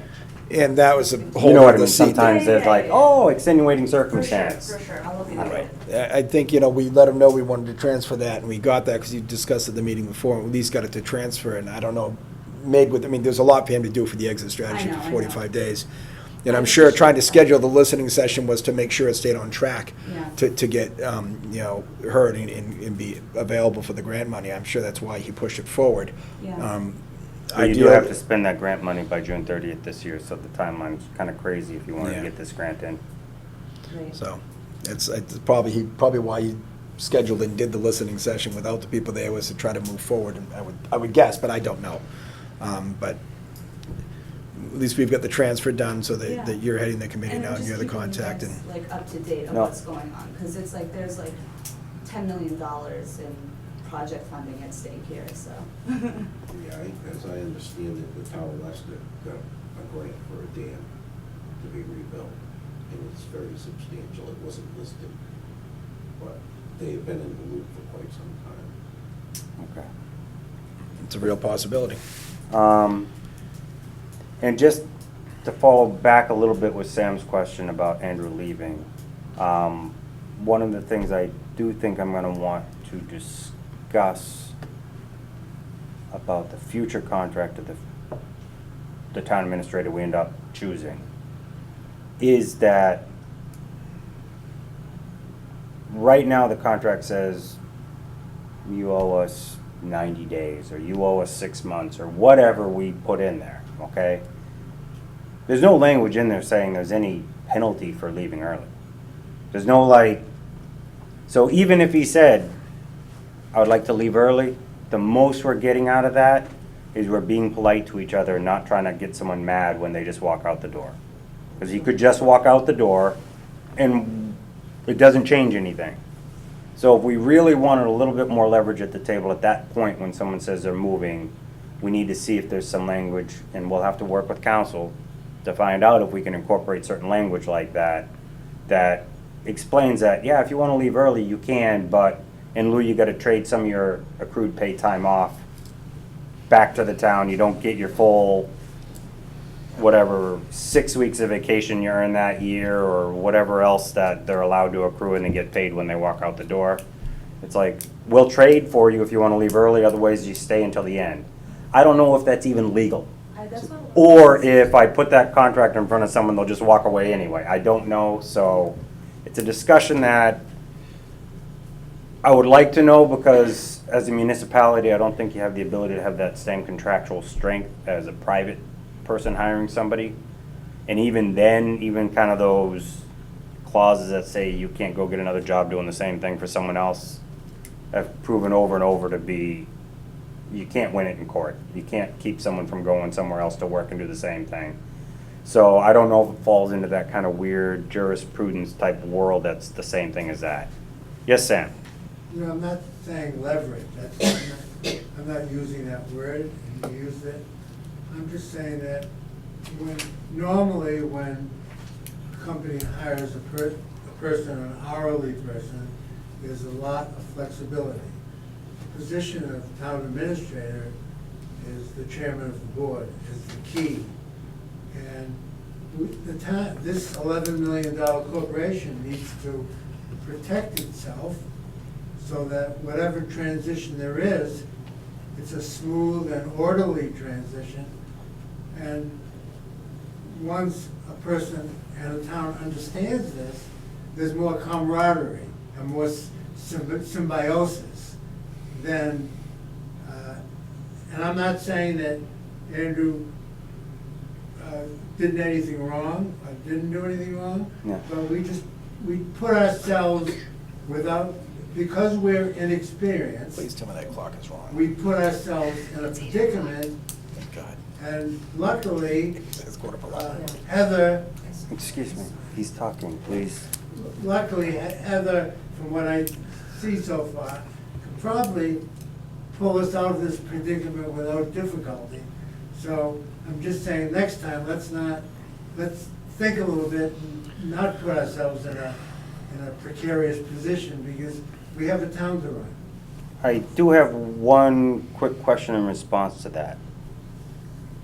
It implied, if I'm correct, what you said is you implied that we didn't think about it and we weren't prepared. Is that what you're saying? No, I'm saying that we got involved in this and we weren't really aware of the possibility, and we need to think, we're an $11 million corporation, and we need to think about possibilities that might occur. And so next time, I'm not saying what we did last time worked out well for us, but next time, let's just think a little bit more, and before we agree to bring somebody in to lead this $11 million corporation. That's all. I'm not blaming anybody, I'm just saying we should think about it. Okay. It just sounded like you were saying we didn't think about it. No, we think about it. It's like when you make an investment. If you get burned once, you think about maybe you should do your homework a little bit better, so you don't get burned the next time. Yes, Nick? Just a thought, to change the nature of some of the suggestions or some of the allusions that I'm hearing here. But why not have an incentive for that person so that they have a vested interest in this town? So that they stay because they want to be here. And it serves them financially to be here. I mean, that's what corporations do. They put an incentive there. You know, whatever it is, stock options in the case of business, but whatever this board would decide, you could incentivize it and then have that administrative person be here for 1,000 years. Because it serves the town, and it would serve the board, and it would serve the administrator. I have a question for you in response to that. I'll use this latest example. Andrew left to go to a town for almost twice what we could pay him. What type of incentive do you think we could have offered him that would have changed his mind? It's too late at that point. No, You're contracting with we the couldn't person in the afford first more place. than the budget that we had, so I what understand. other incentive can we not afford to put into that would make the So, difference? Let me answer, just a random Yeah. thought. If the town administrator is able to put this town on better financial footing, then we could do that. So that could be the incentive. If the town administrator does, you know, a stellar job, they get stellar pay. I mean, the details gotta be figured out, but incentivizing is a methodology to begin to address some of the shortfalls. I got you. That's all I have to say. think about it, see what legally we can throw in. I got you. Good I'm point. glad to lean in the thoughts and define that, but it's just a construct is what I wanted to throw out. I appreciate it. I'll just sort of comment on that broadly. I think that Barry's in an excellent position right now to really improve its status, especially financially, but also community fabric-wise. And I think that there are a lot of people coming in and getting involved now. And I would say that we should be ready to look forward to a Barry that really values, you know, as the Ware River watershed was speaking about earlier, our vast amounts of recreational land that we have in town and the 99 plus farms that we have in town. Like we can market Barry, you know what I mean? Like there's a lot of excellent like planning and other stuff going on that I think will really improve Barry's standing in terms of like values. I just wanted to mention, and I think that something should be done along those lines, because it sounds like we have to have an individualized contract. We've already set some kind of precedent, maybe, with allowing Andrew to leave in 45 days. Mm-hmm. So, if somebody wants to leave the position, they're gonna say, gee, you know, you did it for him. You know, so, I don't know how you Well- go about that, I'm not sure, I'm just throwing it out there. I got you, and from my perspective, because it's the second time I've walked this, and I think you were here for the first time also, right? For, When previous Heather left and Andrew came in? You were here when Heather left also? Because there was almost Yeah. a transitional Was I? period. Right, maybe you're I right. think you No, might have no, gotten no, no, voted no. in No, for no. hiring the new, but she kind of No, left I- just before. I ran for the interim. Right, so you were actually, okay, so Part you of the weren't interim here. process, I was not. So from my perspective,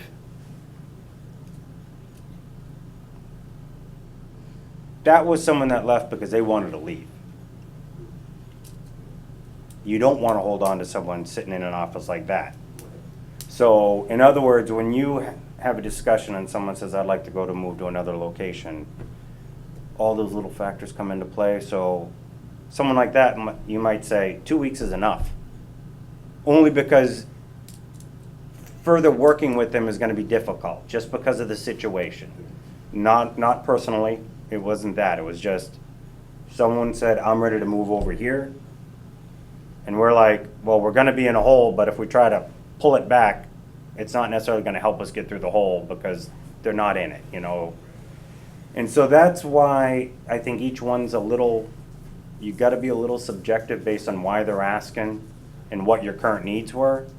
And going into this one thing I felt very positively about is our interdepartmental communication, whether it's treasurer, accountant, assessor, DPW even, town administrator. I thought this time compared to the last time we went to find a new town administrator was much more solid.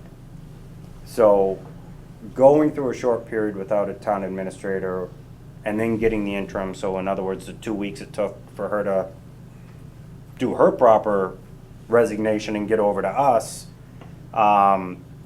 one, where I thought I needed to, I could fill in the gap. So like some of the CMRPC coordination on some of the green community stuff, I kind of just filled in the gap just so that they knew we were listening and we were responding.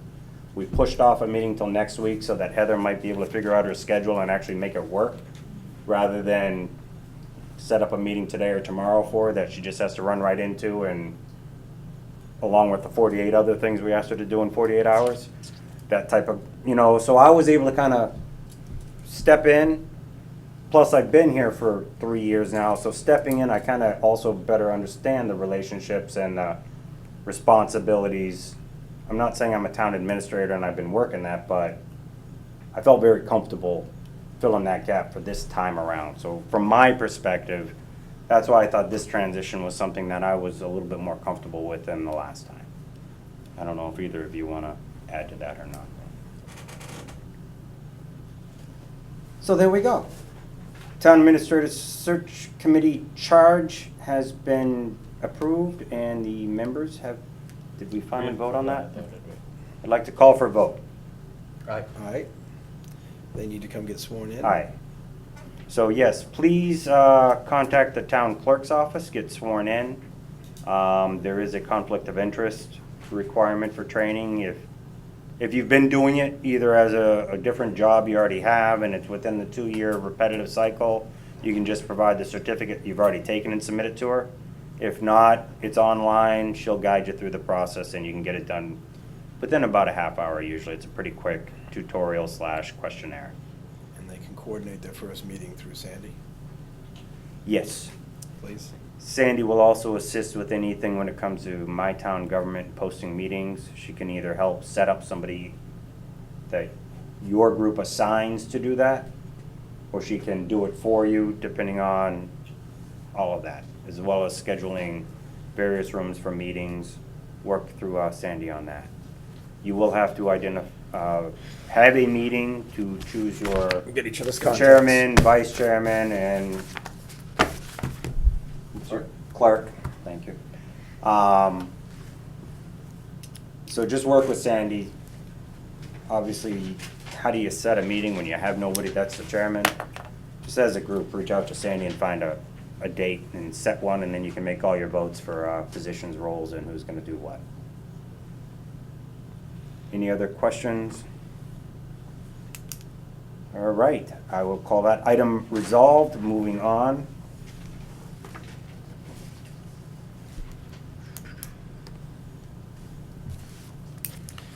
Did we give a deadline for the charge? I didn't even pay attention to that. We didn't.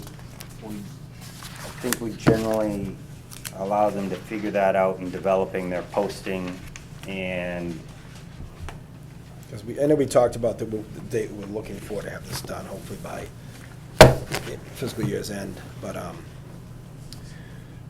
we have to go to a committee meeting at some point, just discuss it with them, and or Sandy can convey that once again, that timeline. Be nice to have candidates by probably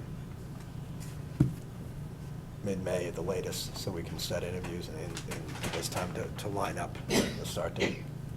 Hopefully, if possible. And that makes sense to me. Are you interested to be like a Board of Selectmen liaison with this committee? So Well, I don't think we should be too you can- involved with the committee. I'm just saying if they need a contact, sure, but Okay. I think general we're establishing it so we stay out of that. And, but certainly. So Greg, did you say your goal was to have a start date of beginning of the next fiscal year? That's what we were originally talking about, was to try to get, hopefully this position would run until, So just keep in mind that going with the notion of most contracts do have a 90-day provision, that if you take a town administrator from another community, they too need to give the 90 days that you would want a contract in.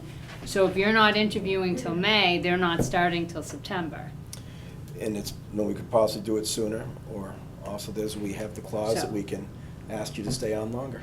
So, but I But I just, would have a I just question, want though, you in to keep that response in to mind, that. is that, you know, whatever you're thinking you're asking other folks, Yep, that's a good people point. leaving their current position are faced with the same problem, that their board doesn't want them to walk out the door less than the 90 days either, so kind of have to back your timeline up for that to line the two. Quick question for you, though. Yeah. From your experience, or just knowing maybe an industry standard that's been going about, when you post a job for a position for an application for a town administrator, Mhm. people submit their applications. How long do you normally keep that window open? So please apply by. So if you post it March 1st, are you giving it until the end of April? So 2 months? it depends, depending on how fast they're trying, no, you don't do 2 months, it's usually 14 to 30 days, depending on how quick. Okay. And also if it's a holiday season or something else you're gonna run up against that people aren't around. A lot of people who are serious candidates, they don't apply till almost the day things are due, because they're currently weighing their own options and whether or not it's worth them going out to bid on a job.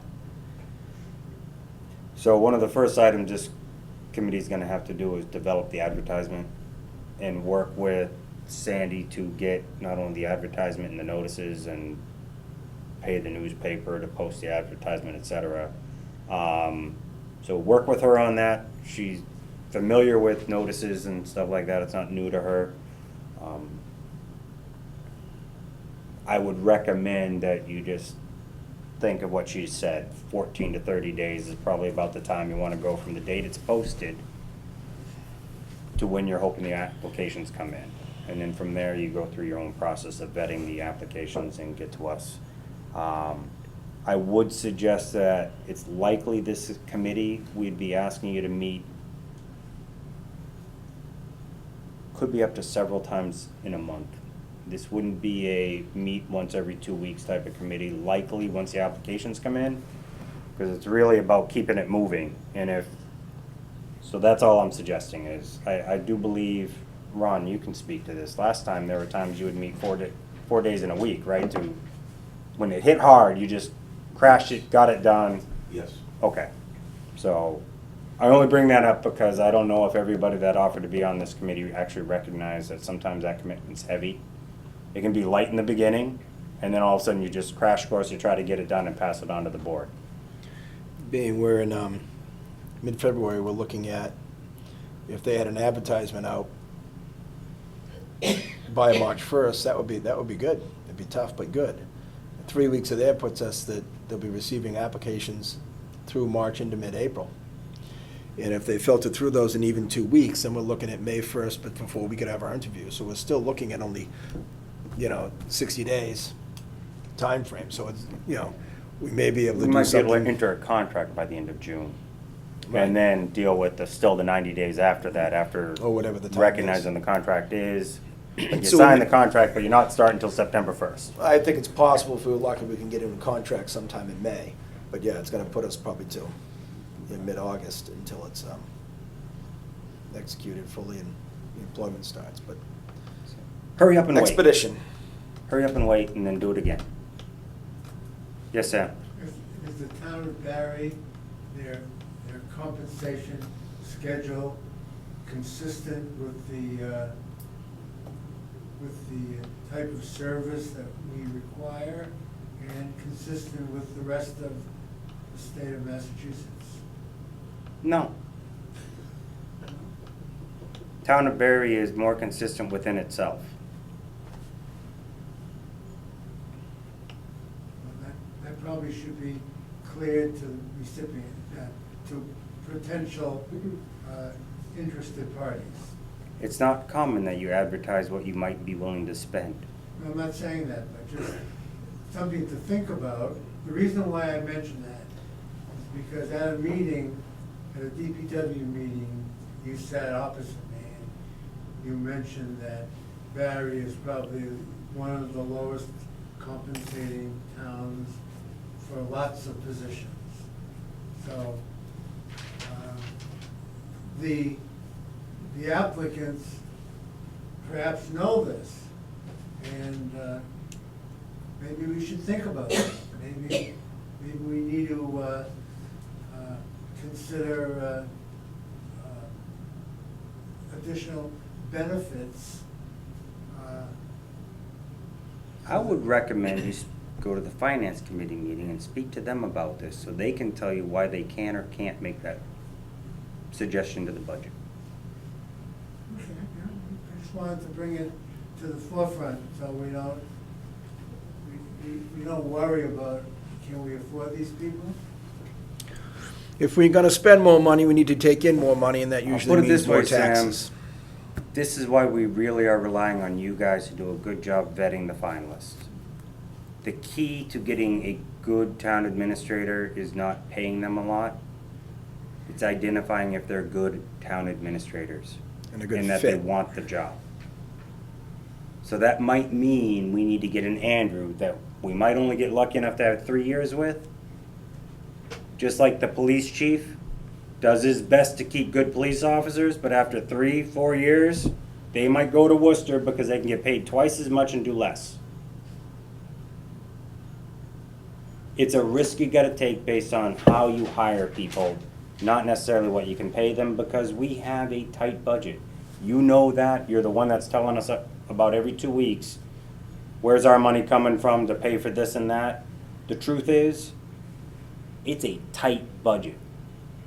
We are aware. I mean, that's why we just told the chief, do what you can with your own department, because You've accounted for everything. we just barely have started building the other reserve funds, the maintaining a level of free cash that rolls every year rather than always putting it into stabilization. Creating, I think we've created now the separate capitalization stabilization fund, or is, I know Andrew's been talking about setting up that second, I don't think we've done it. I don't think we established it yet. Talked about it. because we can't afford it yet, I think, is part of the reason. We just got this emergency fund to fit in the budget again. If you take that particular salary and you raise it to a level where you think it's actually going to bring someone in, you're gonna lose that emergency fund, or you're going to cut the cemetery budget, or you're gonna cut the minimal money we've been able to give to Felton Field to help them rebuild some of these stuff that's been sitting there a long time. And similarly, throughout the town, these little capital investments that the town was not able to fund, let's put it that way. I don't wanna say decades, but at least 10, 12 years. You know, going back to 2008 and prior, when the whole world just dropped out when it came to local revenues. We're just now starting to catch up on some of the capital things that we needed to be doing 5 years ago, but we're just now buying them. It's really hard to do that if we start saying, let's increase our annual salaries on high-level positions. I'm not saying that we shouldn't, but I think it's a really hard thing right now. When I've been looking at it, I haven't been able to figure out how to do it. Not with the numbers in front of me. I'm not saying it can't be done. Thankfully, we actually have a finance committee that really gets into it and spends the time doing that. But I'm just trying to respond to what you were saying, and this is where I'm coming from is, it's a great question and I wish I could. I'd like to make a suggestion, is that the door to the elevator area has been held open by a rock. and It's on my list of facility upgrades that need to be addressed. And that heat always blows. Was off today. And when I was up at the planning board meeting, the windows were kept open because the controls, for some reason, are not jiving with the amount of heat. So I don't know if you're aware of that, but that's I'm actually aware of both. And it's something I intended to speak to Heather about. I do think it's something that what we need to do is at least for the facilities that fall under the administrative branch. So let's just say the library, no, because in a way, unless it's a capital thing, that's the Board of Trustees and the library director. But Town Hall, Henry Woods Building, and the Senior Center are the three facilities that I think we need to pay attention to facility issues and start tracking them. And maybe once a month, we just kind of look at the report of what do we know today, what have we done on last month's update, and just keep tracking it. Because I don't think the heating's gonna fix unless we bring in a control specialist that understands why it's not working. I don't think we have the people in-house that really understand this JCI system. And second, the card access system, I think, also is hitting a point where we need to call someone in, door control or whoever is our card access. Because I don't know if it's the card reader or if it's the striker not releasing. You know, in other words, is it a hardware component or a software component? But we need to get someone to address that too, because it's been brought to my attention. So we'll get to you on that. I meant to bring it up later, but Sam brought it up, so we'll go from there. No worries. Thank you, Heather. You got something, Greg? Nope. You got something, Dylan? All right. Next item, safe broadband technologies. It was brought to my attention and maybe our attention. I forget who started the email, but a gentleman from Peter Sam sent an email talking about concerns over the cellular industry's use of 5G technology and the potential health negatives that could come from it that are being washed out by everybody trying to sell you on why it's easier to get Wi-Fi, and it's such great news that they don't want you to actually pay attention that it might be affecting your health or your environment.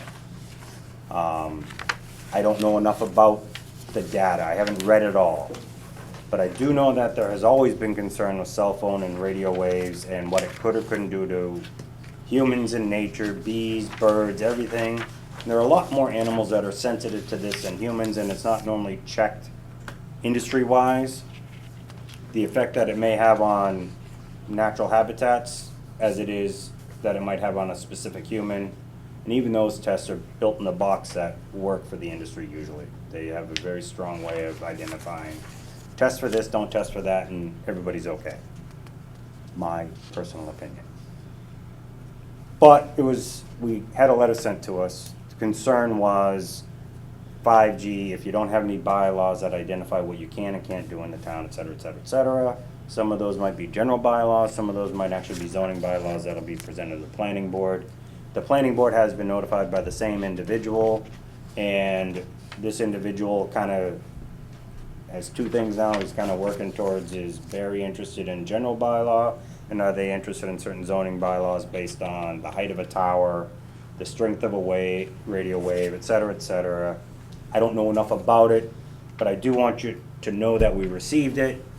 I only put it up on the agenda so that the various boards of selectmen members here could speak about it openly, because I don't know what your opinions or thoughts are on it right now. I'd like to do a little more research on this, revisit it soon. Okay. I personally. found it interesting, other entities, other countries and other entities in general have banned this, the 5G. There's a lot of studies that have been supposedly done. They've cited dozens of committees and dozens of officials and all sorts of different standings from health committees, legal committees, and other people's other standings that oppose the 5G, supposedly because of the health hazards and in a serious range around the 5G transmitter, like hundreds of yards around, that things would be in close proximity to a 5G. In their 5G, I believe they're talking about something that's like 10,000 times faster than 4G. It's disgustingly unbelievable. But it would make sense of something so powerful that it's got to have some sort of impact. But I don't think there's any legitimate studies for us to look at this point which show that there's any kind of impact for that on health or the environment definitively. I was always thinking it sounded like a great thing, this 5G, especially for an area like Barre. But I would just advise caution until we do learn a little more about it. Certainly the things that he's written, if they are turned out to be true and they can be documented, then there's serious reasons to stay away from it. And I'm not willing to just drop it because of what he stated, but there's certainly a lengthy list, and we should be able to share that email maybe on the website. If one of us gets the email sent to Heather, we can get that email up, of the attachments that are listed here. There's quite a bit of information in there, people who are inclined to look at it, which they might find it eye-opening. And they might discover something more than, I mean, obviously, we don't have time to go through all of these things. This was very lengthy, but it was interesting, and it certainly gave me cause for concern. At the very least, I'd say we proceed cautiously, and maybe we want to consider a moratorium on it for now for 5G in town until we learn more about this. Moratorium, or I'm even open if you think that any 5G proposed in town has to come before the Board of Selectmen to go through a public hearing process.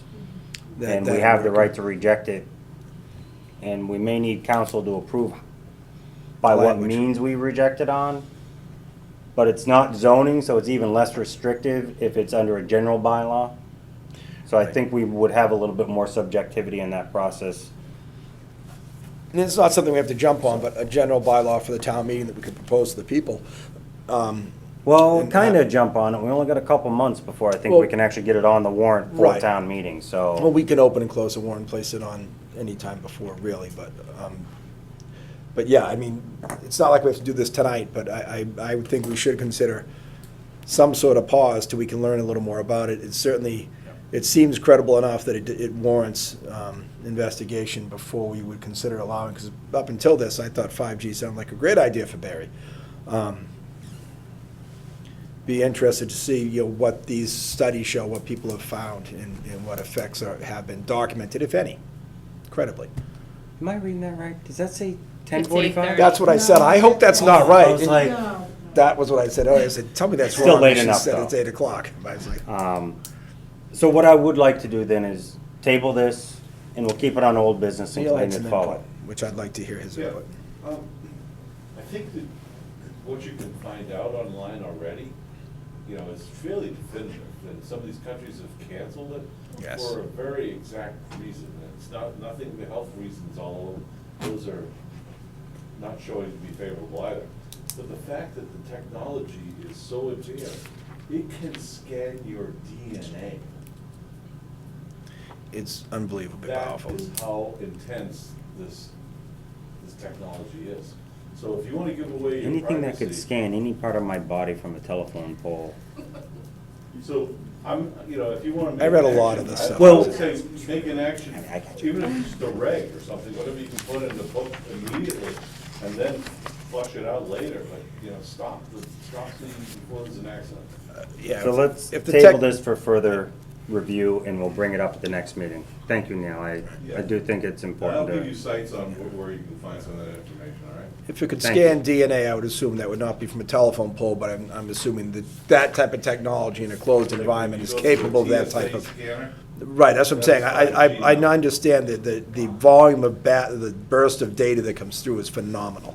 yeah, but I mean, Oh, down oh. to your DNA, come on. Yeah. Or, Whew. that's good. We'll move on. This isn't a dead subject, it's just enough for tonight. I would like to go back to public comment. There was a little bit of a discussion that occurred just prior to the meeting opening.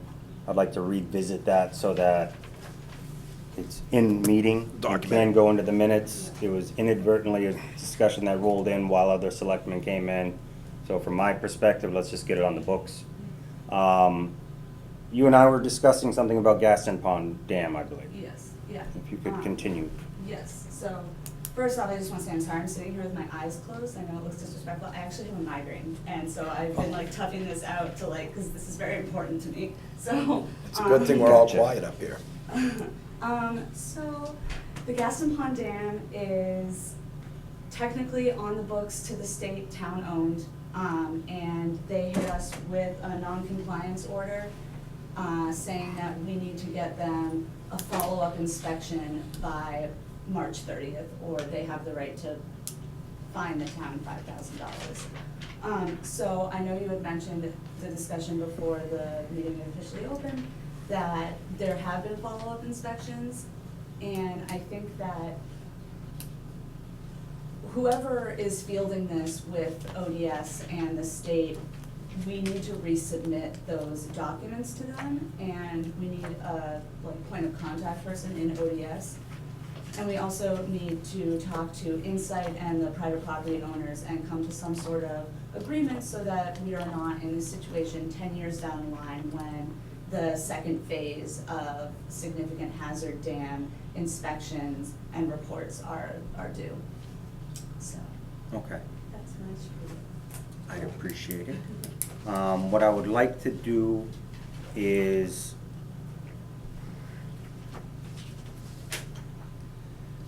I would like to set up a meeting that this technically is all highway. This is not water sewer, so it's not a DPW commission item. This is a highway department, therefore it's Board of Selectmen.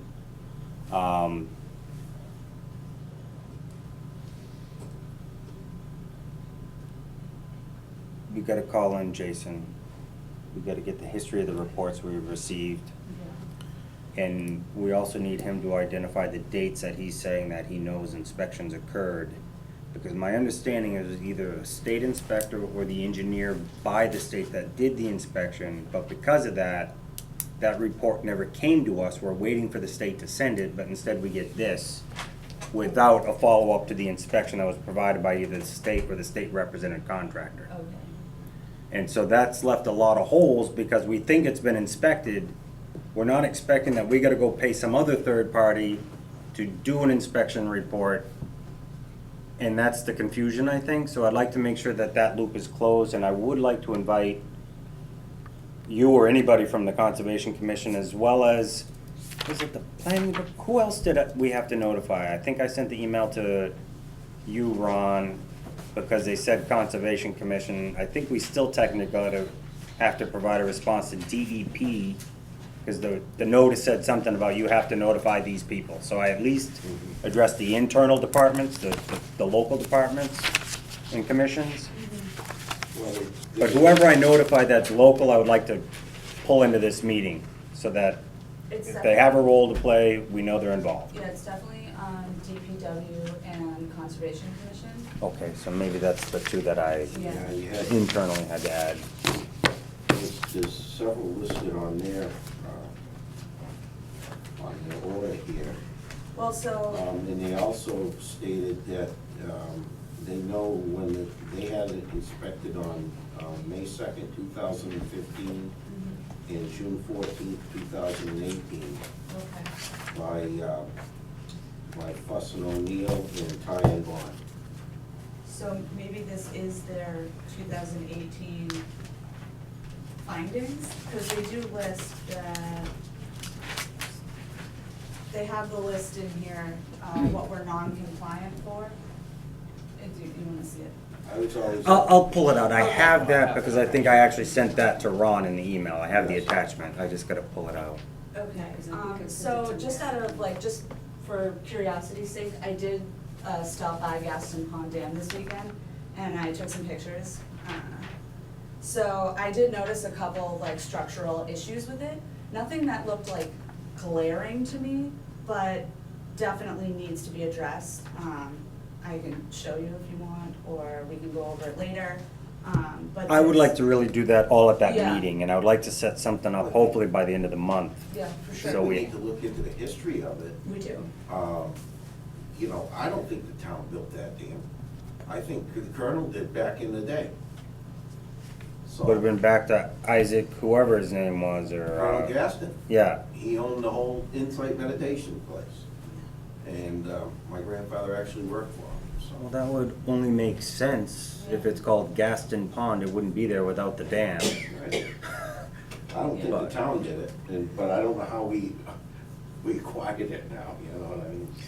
The state's just saying because we have a right of way over it with the road, all of a sudden we own it. Right. Well, and I think that there was added confusion because I, from what I was hearing from previous board members, because I wasn't here, that like it was paved over, just sort of because DPW was like, yeah, we're gonna pave over it. And that may or may not have had negative impacts on the structural integrity just because it was not intended to be paved over. Like earthen dams like that aren't so I get you. I'm not So- even sure what the exact dam structure is.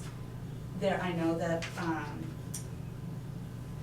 there's like these earthen berms that they have rip-wrapped Mhm. with these like larger boulders here, and a lot of them are displaced. There's some serious bank erosion downstream at the outlet. And these are pretty easy things to address with DPW. To me, it did not look like we're looking at like engineered bridge redesign or, engineered dam repairs to like my naked eye. So, yeah, we just need to figure it out. Well, we're requiring that whomever hires an engineer, and it has to be monitored every 3 months. Is this on your agenda for next week? You have a meeting next Tuesday, right?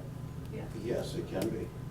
Is this something you think would be a good time to try to invite DPW and others to that meeting, and we can make that the kickoff meeting?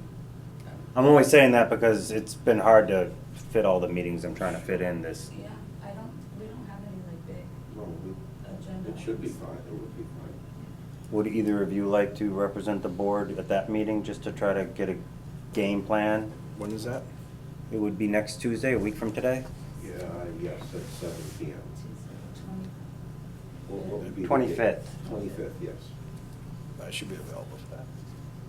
So, yeah, if you could do that, that'd be great, because I was talking to Heather about this some today, and she said there were some emails you saw. Yeah, What was so it? I was catching up on Gmail, so I was doing some files for the 12,000 emails that were in the box. And as I was going through them from the past couple weeks, I noticed that there was an email from a representative of Ty and Bond who kept CCing Andrew because he was attempting to get past reports from the DPW director. And I noticed that it seemed like he had it in his calendar to continue sending these emails that he had been sending since November, every single month. And unfortunately, I don't know if it was just missed, but there was no response to it. So I again forwarded to Jason and his assistant today, asking them to respond. And I also responded to Ty and Bond and let them know that I'm here and to contact me if they didn't get a response by the end of the week. So they have been trying to get a report since like November, and if they're the unit that's currently working with DCR for Office of Dam Safety on this whole piece, and they're not getting that piece, they might have got frustrated, and that's why we got the non-compliance piece so far. here's my Not sure. confusion.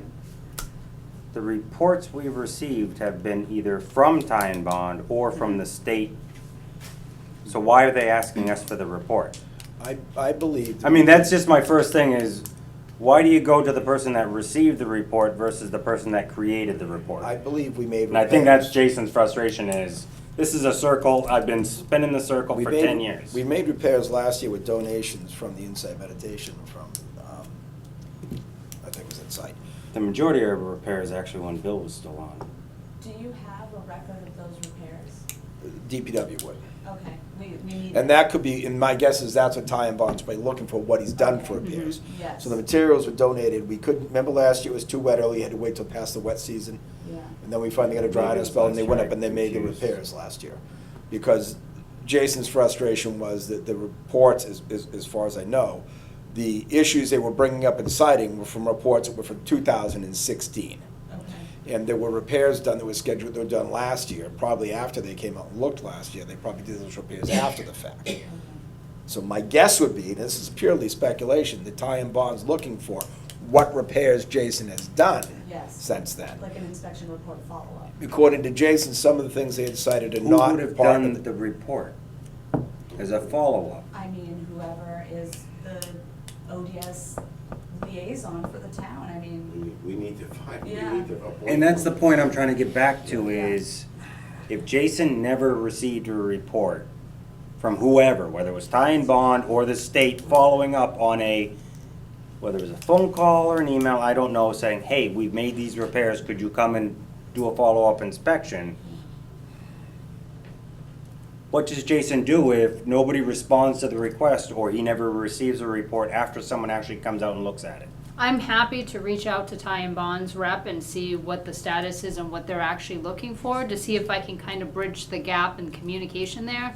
But going back to what Greg was saying, my gut instinct is likely that Ty and Bond, in order to finish their report to ODS, needed the detailed descriptions of the repairs that were done in order to supplement the stuff. So there's no reason for them to come out and do any other reports or inspections unless they actually have something that says something changed, and that being the repair. But the problem I think we're running into is there was a lack or lapse in communication somehow between the DPW and Ty and Bond. So maybe if we can bridge that gap and then do a follow-up meeting as well, we can get everyone on the same page and make sure we know what we're actually dealing with for information Well, and lapses. He should be at that meeting as well, if we could get him. Yeah. And then we could figure out where we gotta go.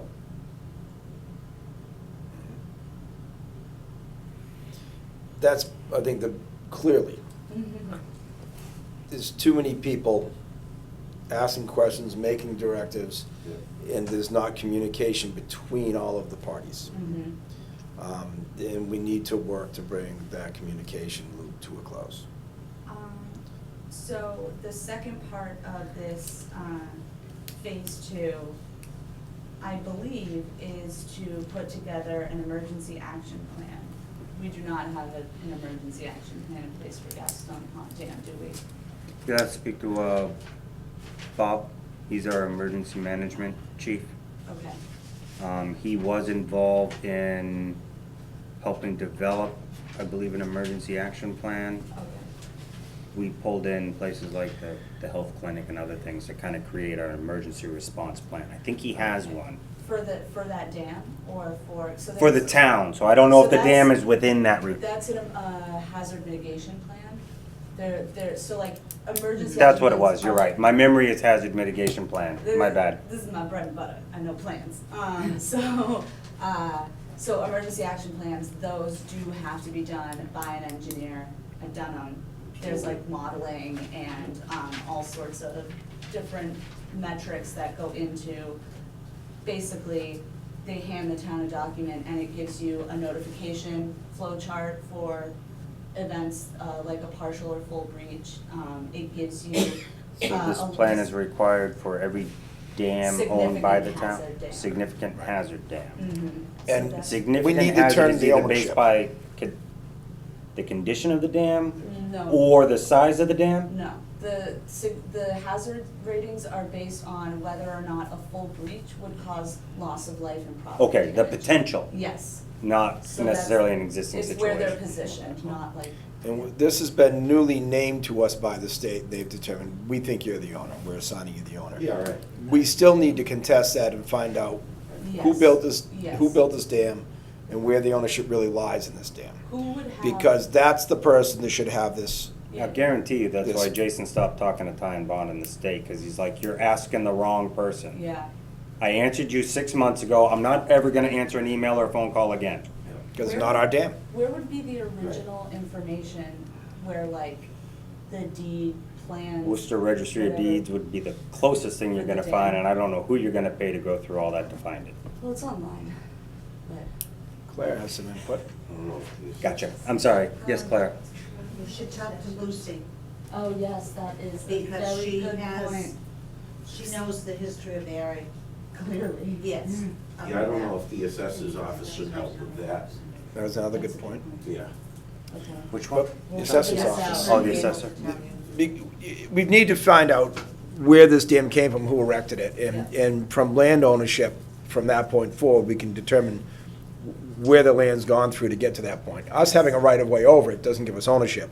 It's a right-of-way, as we've discussed at the DPW meeting with the gentleman for the, I mean, But paving it changes the structural integrity of it, so that is maybe a contributing factor in the state's findings. I'm not saying that. still doesn't change ownership of It it. was paved before. What happened was they had the surface was breaking up.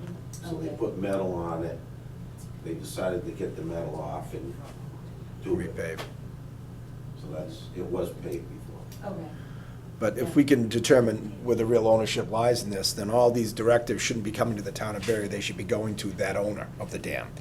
And if that owner has problems and needs to do something, they should work with the state, and then there's probably real grant money to look for to do something to fix it up and put it in state control. But here's the other issue, just to play devil's advocate again, because I'm good at it, is once the town relinquishes ownership of that dam to private ownership, and you said that we use that impoundment for firefighting efforts, it is the private dam owner's decision whether or not they remove that dam or, you know, whatever, so. Well, removal of the dam is gonna require Gotcha. input from DEP and It- other, it will, to do it that.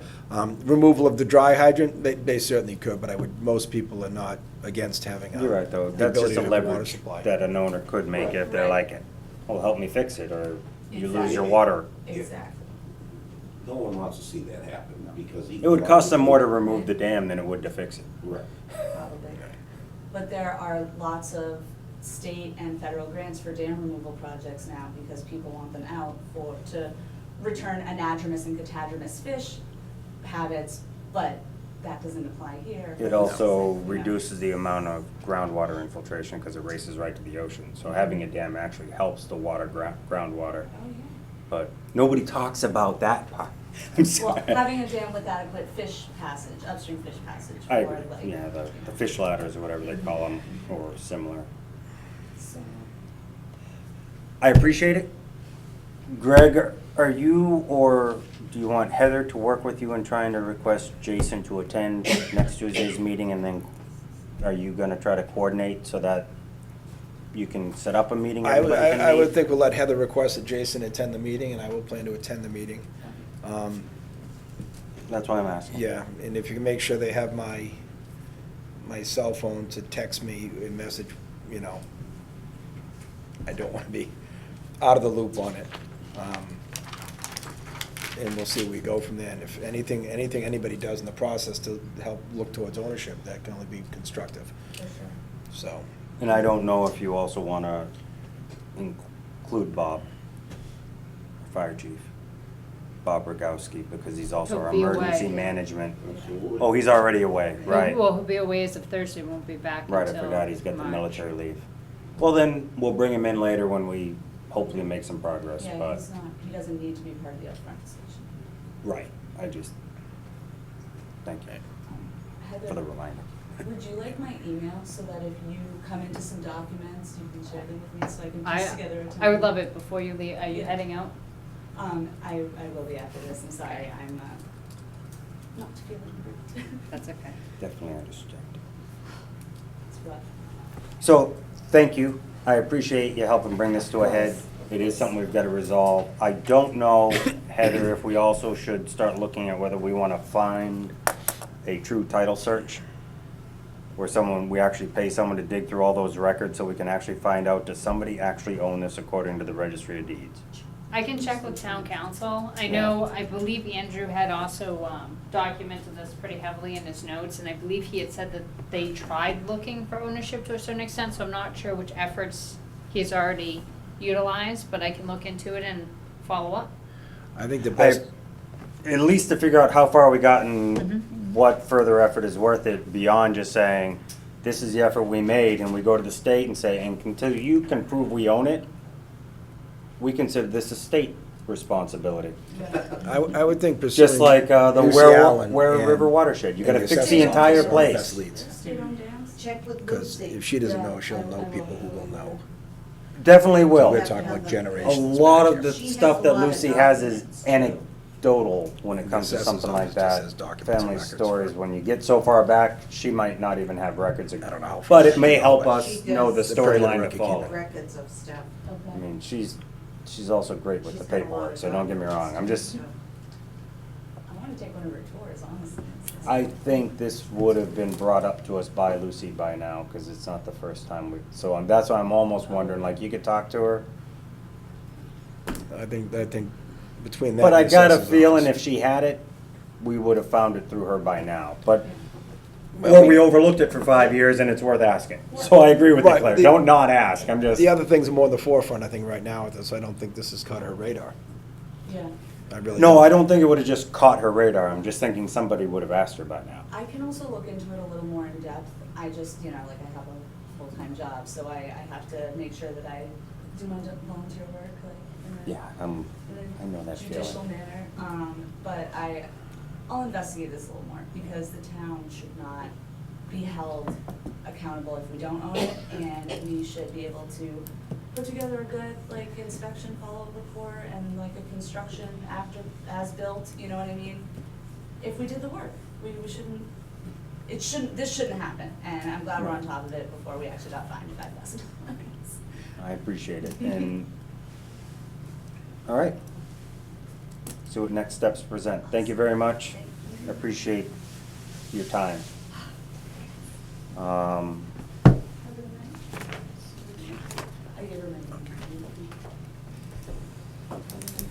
All right, is there a specific item left on the agenda that you guys are here for, or a different public comment you'd like to raise? All right, then I'll just get through the next items. Snow and ice deficit spending. Claire, are you familiar with the actual amounts that was being presented? The way I understand it, it's not the amount. It's just to give her permission to overspend. We do it every year. Right, she made Finance a recommendation to make an open-ended approval Yeah. to go into deficit. And that's what we. And usually do. historically, we've given certain limits and then come back to us, only because that means we know how much it's growing, not because we're gonna say no. So if it goes up another 30,000 on each account and they surpass that, it doesn't just keep going without us knowing it. That's generally why we just add another. Well, you see it on her reports every 2 weeks. I do understand that. I do review that and I see that. We've usually just, left it open-ended because she's not gonna let it go out of hand, but you've gotta pay for snow and ice. So I did talk to Jean today about this, and she Yeah. did concur that it's actually a lot easier for her if it's just an open-ended approval. As Claire said, she does report on every 2 weeks, but what happens is when the board has historically set limitations on those two amounts, it actually requires a lot more work of Jean to go back and keep separate documentation, because she can't set the financial software to alert me if this even touches this amount. She has to manually go in every single time and see, okay, where are we in that $10,000 piece? And the nice thing is, I'm sure everyone's aware, with snow and ice, it's the one line that you're actually legally allowed to deficit spend, provided that you have approval from the chief administrative officer annually to do so. No, I understand that. Yeah. I'm not saying no to that request yet. I just wanted to ask about it because I know historically we have done it both ways. So I didn't want to necessarily just And I don't see a real deny a advantage. previous history of why we might have, so I I don't just. see an advantage to knowing incrementally as it goes up. The bottom line is when it comes to the end of the year, we're gonna have to fund it one way or the other. Knowing what that is ahead of time doesn't change. We're gonna get the money from where we have to get it from. If it's available, here, we take it there. If it's some free cash, if we have to go to stabilization, whatever we have to do, we're gonna do it. It's not like it's, he's buying a new piece of equipment with this money. It's snow and ice, it's sand, salt, and overtime. So I have no problem leaving this open-ended and approving the deficit spending. Yep, I feel similarly. All right, there's two accounts. Do you want to make a motion? Pretty much a labor and a materials account line item each. I'd make a motion that we approve deficit spending, snow and ice deficit spending for both the material and the labor accounts for this fiscal year. Yeah, I will second that motion. Call for vote. Aye. Aye.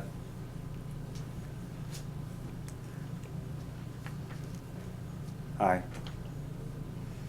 I believe in boundaries. You This can is say no it. boundary. You can say it. You can say nay. I mean, if they had to pinch their budget and our roads look like Hubbardston for a couple weeks, I mean, why does Hubbardston roads look like that? because of how they manage the money. Not because they don't care. So if you don't give them a line not to cross, despite them being legally allowed by mass law, does not mean we are required by mass law to allow them to go over and over and over. Given, There's a balance, because it's based on a subjective safety opinion by the DPW superintendent. And if you don't give him a box to work in, he could send a guy out in a light rain.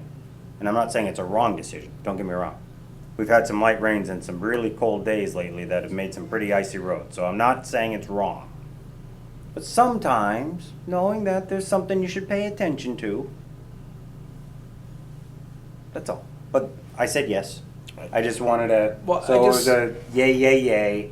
I just wanted to explain why I was hesitant, because I just want to throw the caveat in there that this town has historically had much better roads than all of our surrounding communities. Being that we do host the high school, I think that is very important, the high school and the middle school. And speaking as a firefighter who has the pager open to the Rutland regional frequency, Templeton, Ocam, Hubbardston go out much more frequently than us during any snow and ice storms. We may have one accident during the day and they've had 6. So it affects the residents, it affects the EMS, and it's money spent in other ways because of that.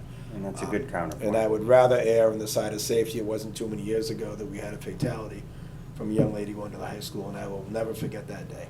And I would rather spend the money in roads. Works for me. Very good counterpoint. Thank you, Greg. All right. All right, special events permit, Greg's Restoration Annual Car Show and Swap Meet.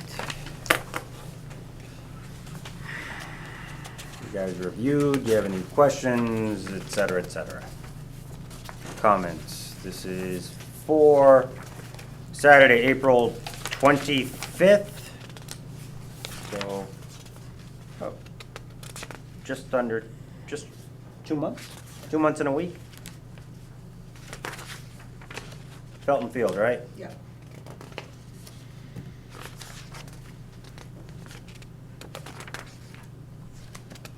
I just showed. 7 a.m. to 3 p.m. And there's some setup time the day before. Now what's the 1 p.m. to 5:30 a.m.? Probably clean up. Right? Oh, no, that's the morning of. Oh, they get there early. They set up early. Actually, Right. overnight. Right, the fire department will set up cooking. They usually go in the snack shed and cook, and they're there, we're there, any place between 5 and 6. And we're well late at that point. They've got many vendors and people in there, cars being set up, so they start Okay, I think I in the understand what wee you're hours saying. setting up. Starting Friday at 1 p.m. in the afternoon, people will start showing up to set up, and that can continue all the way to 5:30 in the morning on Saturday. Okay, good enough. So anyway, this has become as the 5th annual. It's been a very good event for the town and for Greg's Restoration. I support it wholeheartedly.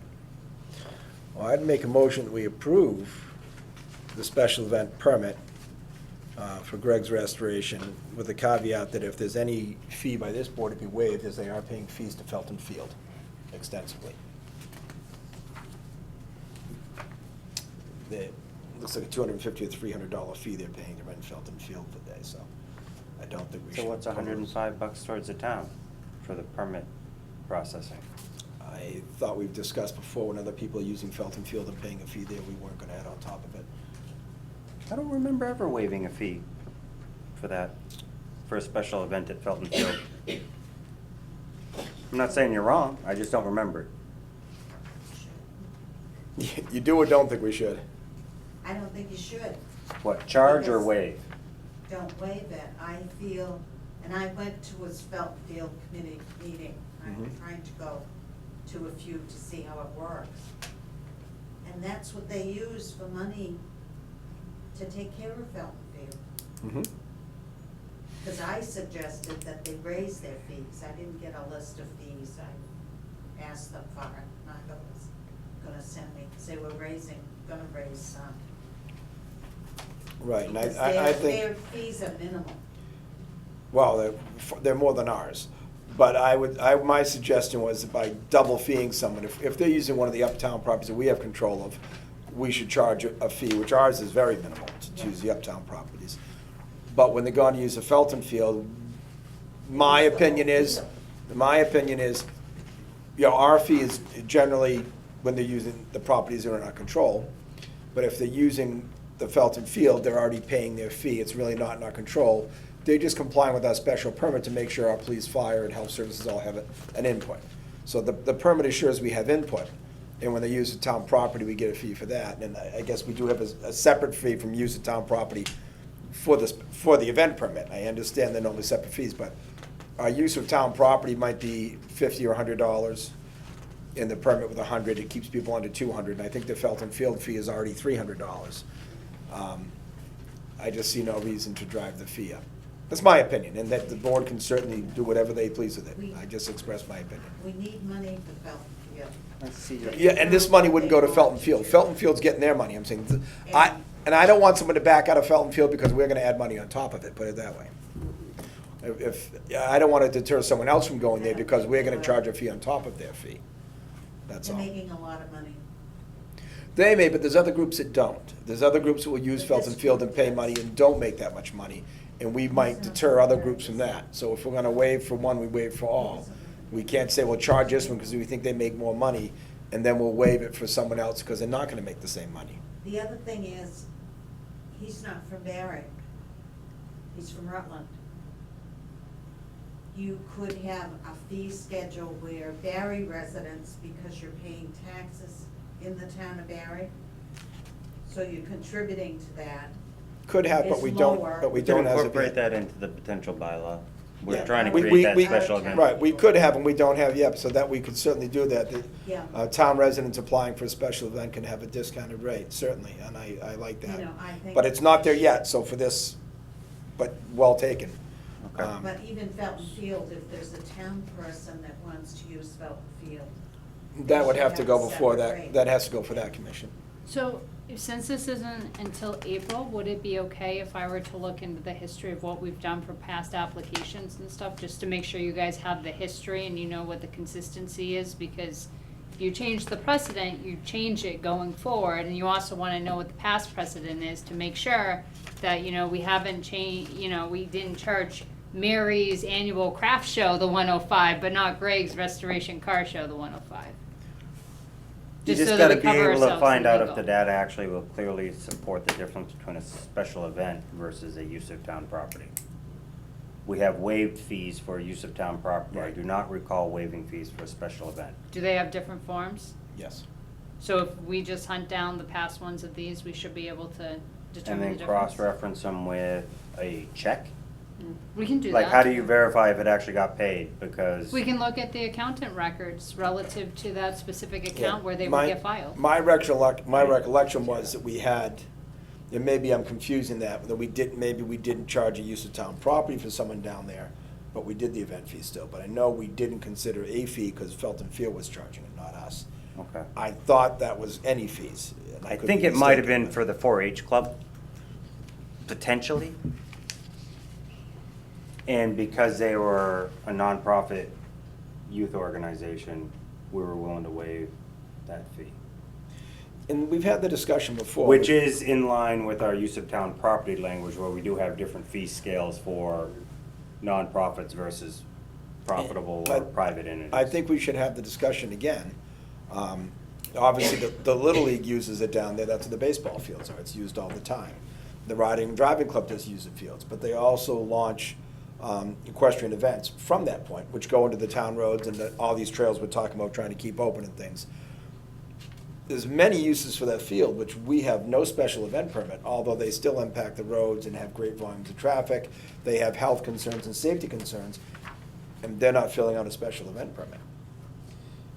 And I thought that's where our discussion was before, that we'd like everyone to fill out the special event permit, and albeit the riding and driving club using that field for their event, that you don't charge a fee, but we still get the concession from the police and the ambulance and everyone else, that public safety notes are being examined and, you know, taken into account when they have their events down there. Right. But the intent of the fee actually is for the town to pay for the review by the police and the fire and the paperwork of copying the papers and distributing them. You have to manage that, and that's why there is a fee applied, not just so we can randomly come up with a revenue source. So maybe that Truth is. is, we're actually probably not charging enough for the amount of time everybody puts into doing this. Right. So that's But the other my side of this. counter to that is. The other side of this I'm trying to point out is that we do have many events at Felton Field, and let's just say the Little League, when they do their Jamboree Day, when they have their round robin tournaments, there may be 1,000 people down that field for the day. And we haven't necessarily addressed that police, ambulance, and fire are aware of the day that's coming and how many people will be there and the potential for a needed response or, you know, or Yep. potential for mass casualty response is a serious issue that Yeah. Well, that's. that we need to have the permit still apply to that field, so when they have that kind of volume of people, that the emergency services are aware of the potential of a problem down there. Well, You there's know. two things from my perspective. One is they've already been approved for that type of activity by the planning board and the use that was granted at that site. It's designed and it's approved, pre-approved for events. Question there is Felton Field Commission gonna come up with their own thing so that anybody using that never has to go back to a special event permit? But the Felton Field Commission handles all of the police and fire, no matter what event. Anytime they got an event, they ask police and fire, they address that. It never has to come before us again, because it's a Felton Field activity I that's like already that. approved under planning board use, and it's just I like that. saying, if we're managing this site, it's our duty to ask the police and fire if this type of activity requires additional assistance from them. And so, for me, when it comes to Felton Field, I do think it'd be best to just bring it back to the field commission and they manage the whole thing.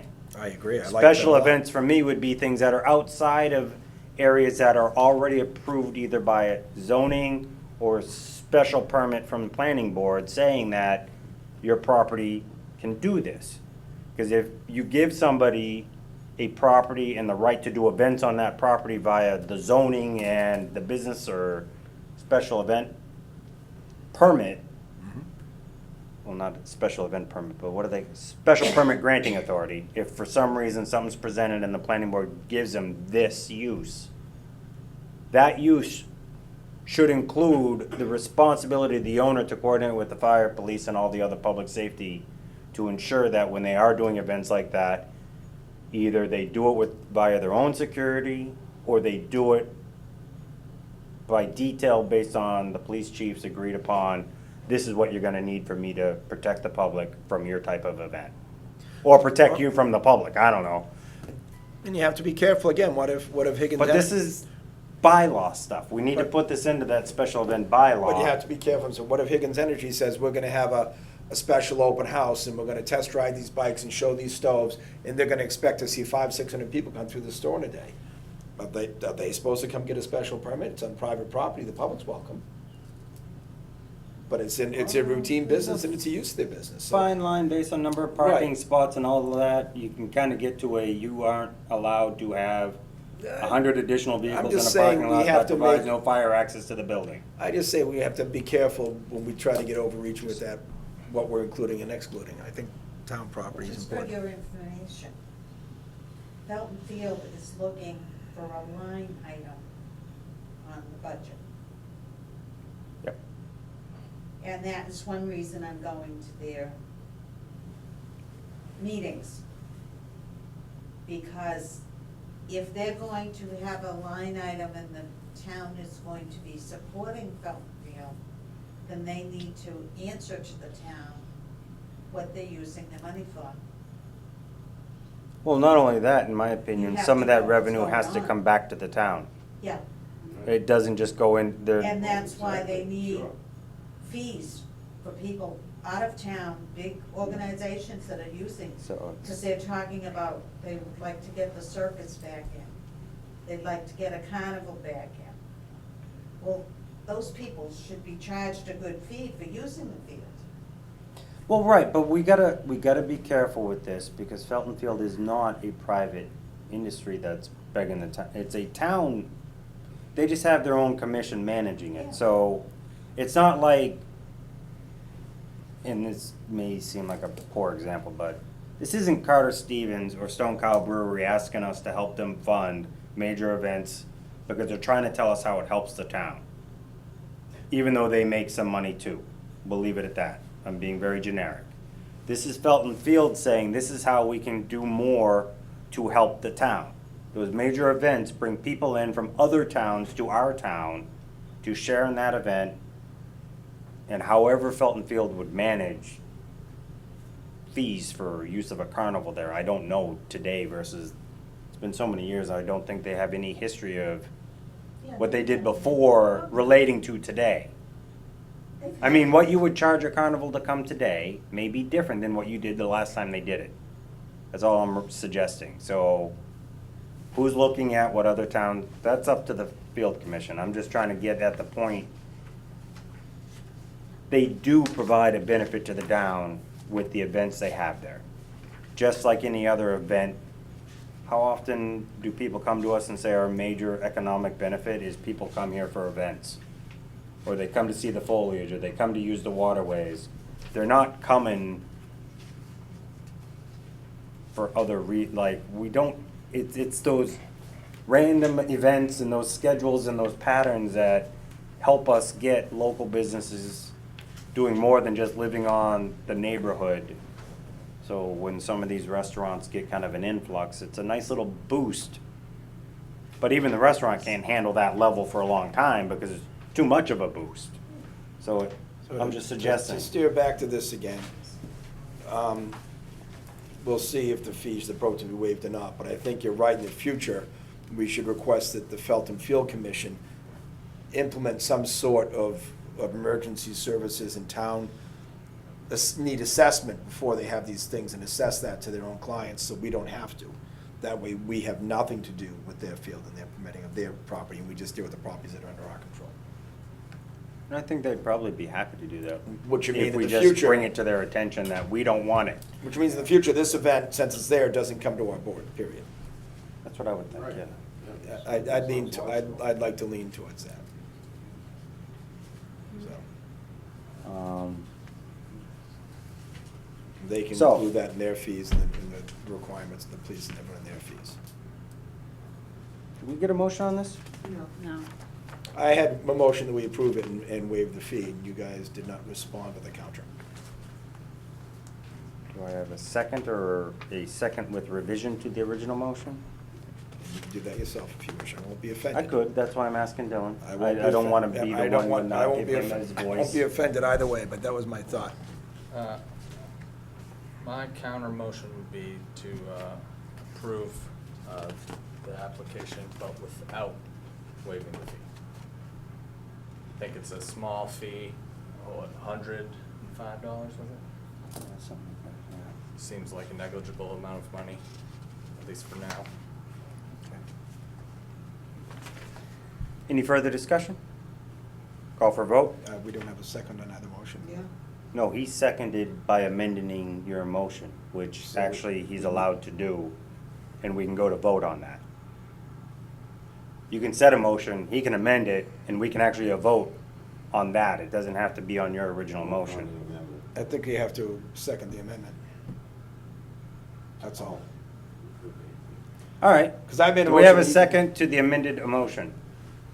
Yes, I second it. There we go. Now we vote on Let's call for a vote. it. Aye. Aye. Aye. Thank you. I just want to. You're right, I you're just want right. to clean it Yeah, up. that was right. That's right. It was, Oh, Good these point, silly Matt. rules. we just We know what play we're trying games to with the do. first guy that makes the motion every time then. Ah, I see how you motion that. I'm gonna say it this way, let's vote. I usually suggest that somebody might change the motion to mean this. They say, yes, then we go second Yeah. it. I'll just rewatch it tomorrow. I made a motion to do it waive fees. Yeah. He He revised He it. revised the motion to accept it, And then I including the fee. seconded his revised motion. technically. Yes, After Matt Greg seconded the reminded me I revised had to. motion. So, So we had a motion, revised motion, then a second, then a pass. Heather, you can figure that out. Yeah, we're good. I got it. Say, maybe if it's a nonprofit, it's a little different. Yeah, and like, well, they have a relationship with the 4-H now. Right. And that's an intended relationship that the 4-H wants to use this for their Western Mass home. So that's not really a special permit, this is now an agreed-upon use of that land. They're a partner down No. there. So there is no special permit for them when they announce their events, though. Next item, They should still do those. appointment request. We have someone applying to be on the 250th Anniversary Committee. Nicole Ricciazzi. No, I just asked if anybody was in here for it, so I knew if it was an agenda item to hit first. I don't know Nicole. I don't either. I am not opposed to adding her, but what I would like to do is just double check how many people we currently have appointed to that. I don't know if you have that info, Sandy, or not. And we put quite a few people on We've it. been adding people to it. I know they have a meeting scheduled, is it next week? I don't think. My Town Government, there's a meeting on My Town Government, but I don't wanna necessarily say that. Alan will have them listed. We made it a substantial size committee so they could, you know, absorb losses. I think we had a substantial membership with alternates. But we Yeah, I wanted to think it make was up sure. to like potentially 9 or Okay, 11. we I think, I have- almost want to say we said 11 or 9 and 2 alternates. 2, 3, 4, 5, And the alternates, if somebody was absent, could fill in to make a quorum. You have 10. 10? You have 10 people. Richard Stevens is the chair, and their next meeting is on February 26th at the Henry Woods Building, first floor, Selectmen's meeting. I'm willing to give them an 11th, because Yeah. then we should stop it. At Well- least it leaves odd numbers in case they all show up and vote. It's not a tied Right, stalemate. and I wouldn't stop it, I'd still keep it open, because if people do, this is still years away. So if people remove, this committee should go for years. Oh, no. Don't add anybody else, but we can still collect applications. Collect application and have And if some- somebody leaves, they can roll in, because And if- 11 people can talk to the entire community and get 100 No. people involved. Was that 9 seats and 2 alternates, or 11 seats? Because I believe we left room for alternates. It would- I thought it was would 9 and 2. It just tells me chair, clerk, and then the members. Yeah, we'll have to look up the charge, but We'll I have to look think up it the was charge. 9 and 2 alternates. That's what I'm thinking, but it might have been more. But I don't think Because we we've started actually like on appointed an alternate. 5 or 7, I said I want to go larger to make sure we had some room. And I thought we was designing so the alternates had the right to come vote. If there was an absent member, an alternate could vote in that meeting. So they Remember. don't have to leave. If somebody's absent, they could make the quorum with an alternate. That was the intention of 2 alternates. I recall that. Something we can figure out now, or should we just I'd like push to, this to a I'd like to put the motion. I would, oh, go ahead, Greg. I make a motion to appoint Nicole Rosati to the, Ricciazzi, to the 250th Anniversary Committee. But we're not sure if we have, We have a position. we do. Whether it's alternate or not, though, is something that is still up to debate. Right, So- which, well, all right. I'm just asking, But should the we truth hold off is, if to it was figure that? 9 and 2 alternates, we've already made the mistake once with 10. Yeah. So we should just do it, and we'll let the committee figure out if I they think need to we- assign alternates based on the original I think we charge. left it up to the committee to assign the members and the alternates. Anyways, I thought, maybe not. If not, they'll clarify it, and that's how we'll do it, but the alternates have voting power in the absence of any member, so the alternates can fulfill a quorum. Fair enough. Then I will second Greg's motion that we appoint Nicole Ricciazzi to the 250th Anniversary Committee. Any further discussion? Call for vote? Aye? Aye. Aye. Sandy or Heather, could you reach out to Richard Stevens? He's the chairman, I think, is currently identified as the chairman. Find out how many members he's currently aware of, who's holding what positions, and if all of the members have a copy of the charge. And then just send a copy of the charge to the 3 of us so we can also review it, so we better understand what we wrote whenever Charlie was still on the board. Yeah, it was a while ago. Because I think Charlie was still on the board and then became like the first member of it at the same time. Yeah. Will do. Thank you,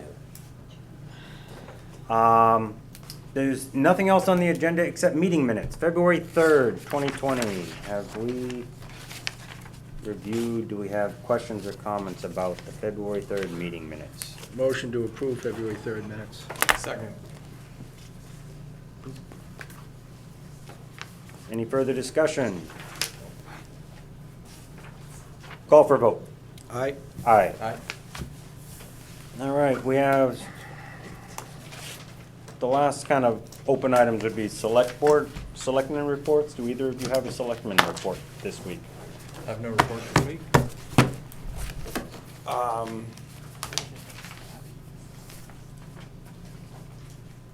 No, I don't think I had anything for this week. Okay. Gotta make a point to write those down if I do, so I know if I haven't. Heather, do you have anything for your first day? I'm sure you've got like a book worth of reporting to tell us what happened in the last 24 hours. So it's been 13 hours since I've been here. And since then, I've met with the town accountant, the town treasurer, the fire chief, the administrative gentleman from the fire chief's office, who I can't remember his name.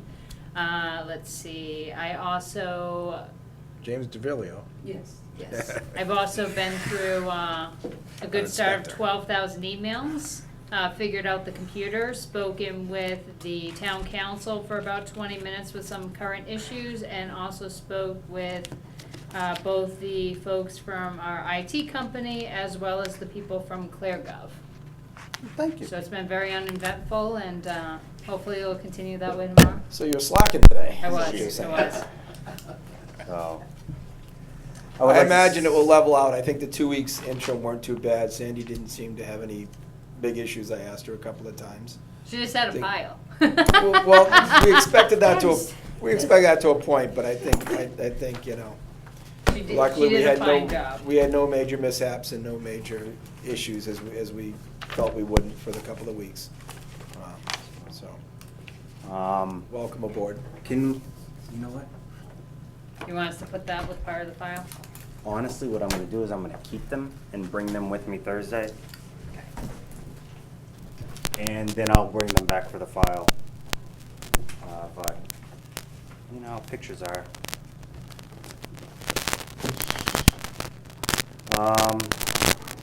Public So, comment out there, it looks like. yes, Sam? I would like to say, welcome Heather, and thank you for taking an opportunity to maybe assist our little town. My pleasure.